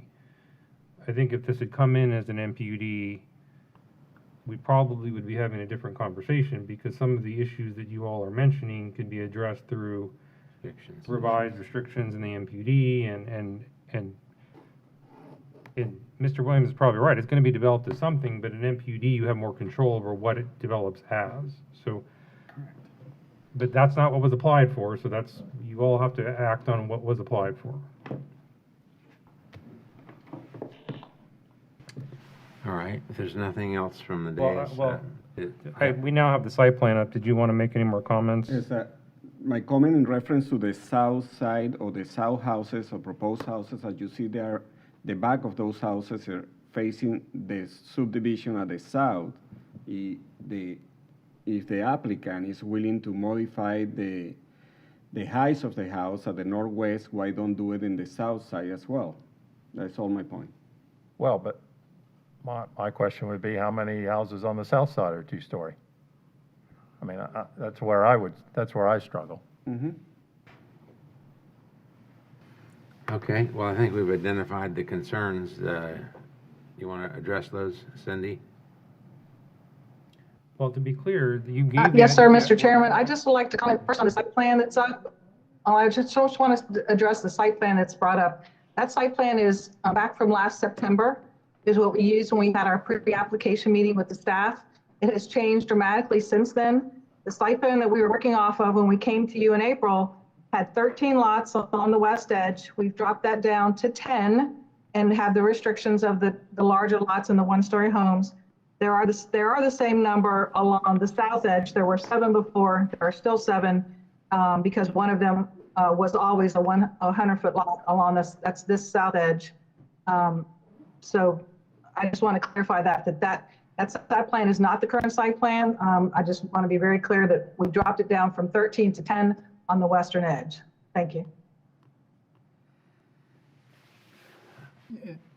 Frankly, that's the problem with approving R4 zoning as it is because we can't really, without the deed restrictions, we can't restrict what's adjacent to that property boundary.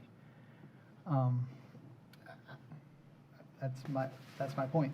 Yeah, and also, Cynthia, you didn't address, as far as I heard, anything with regard to the deed restrictions that we talked about.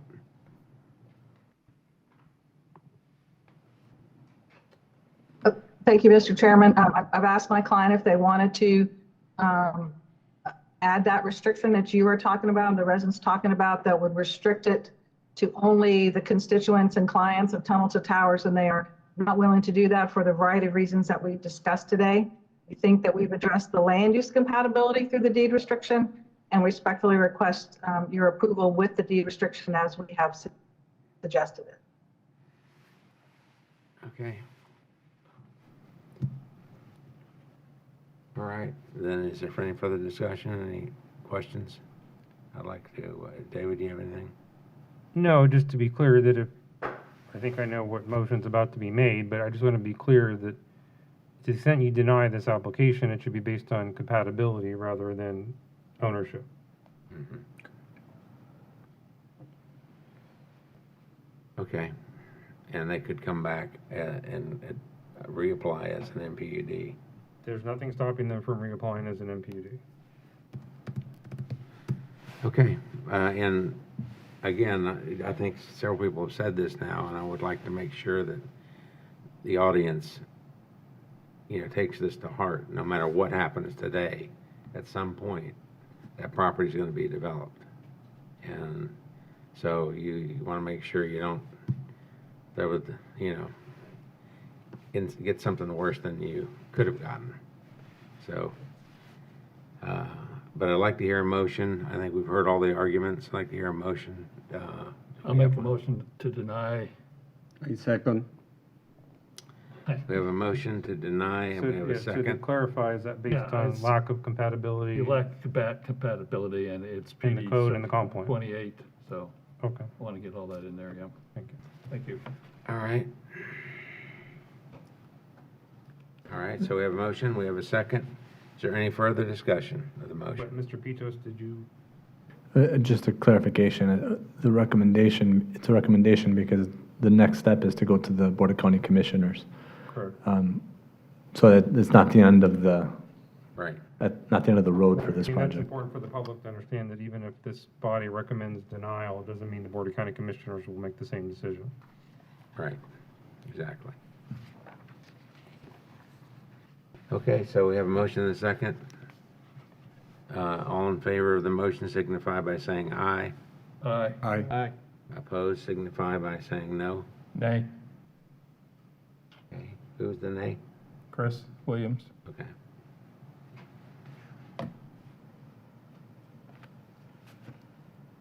All right. The application is denied. Thank you for your time. Thank you. Thank you. Okay. Let's see, was that the last one? Yeah. Is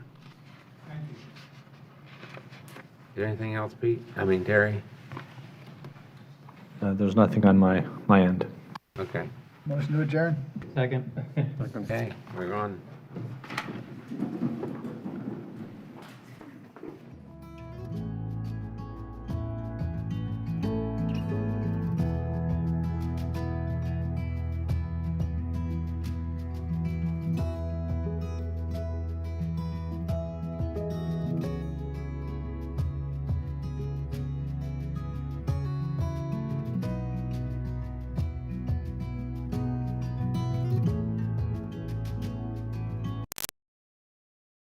Pasco County Waterways and Wildlife depend on you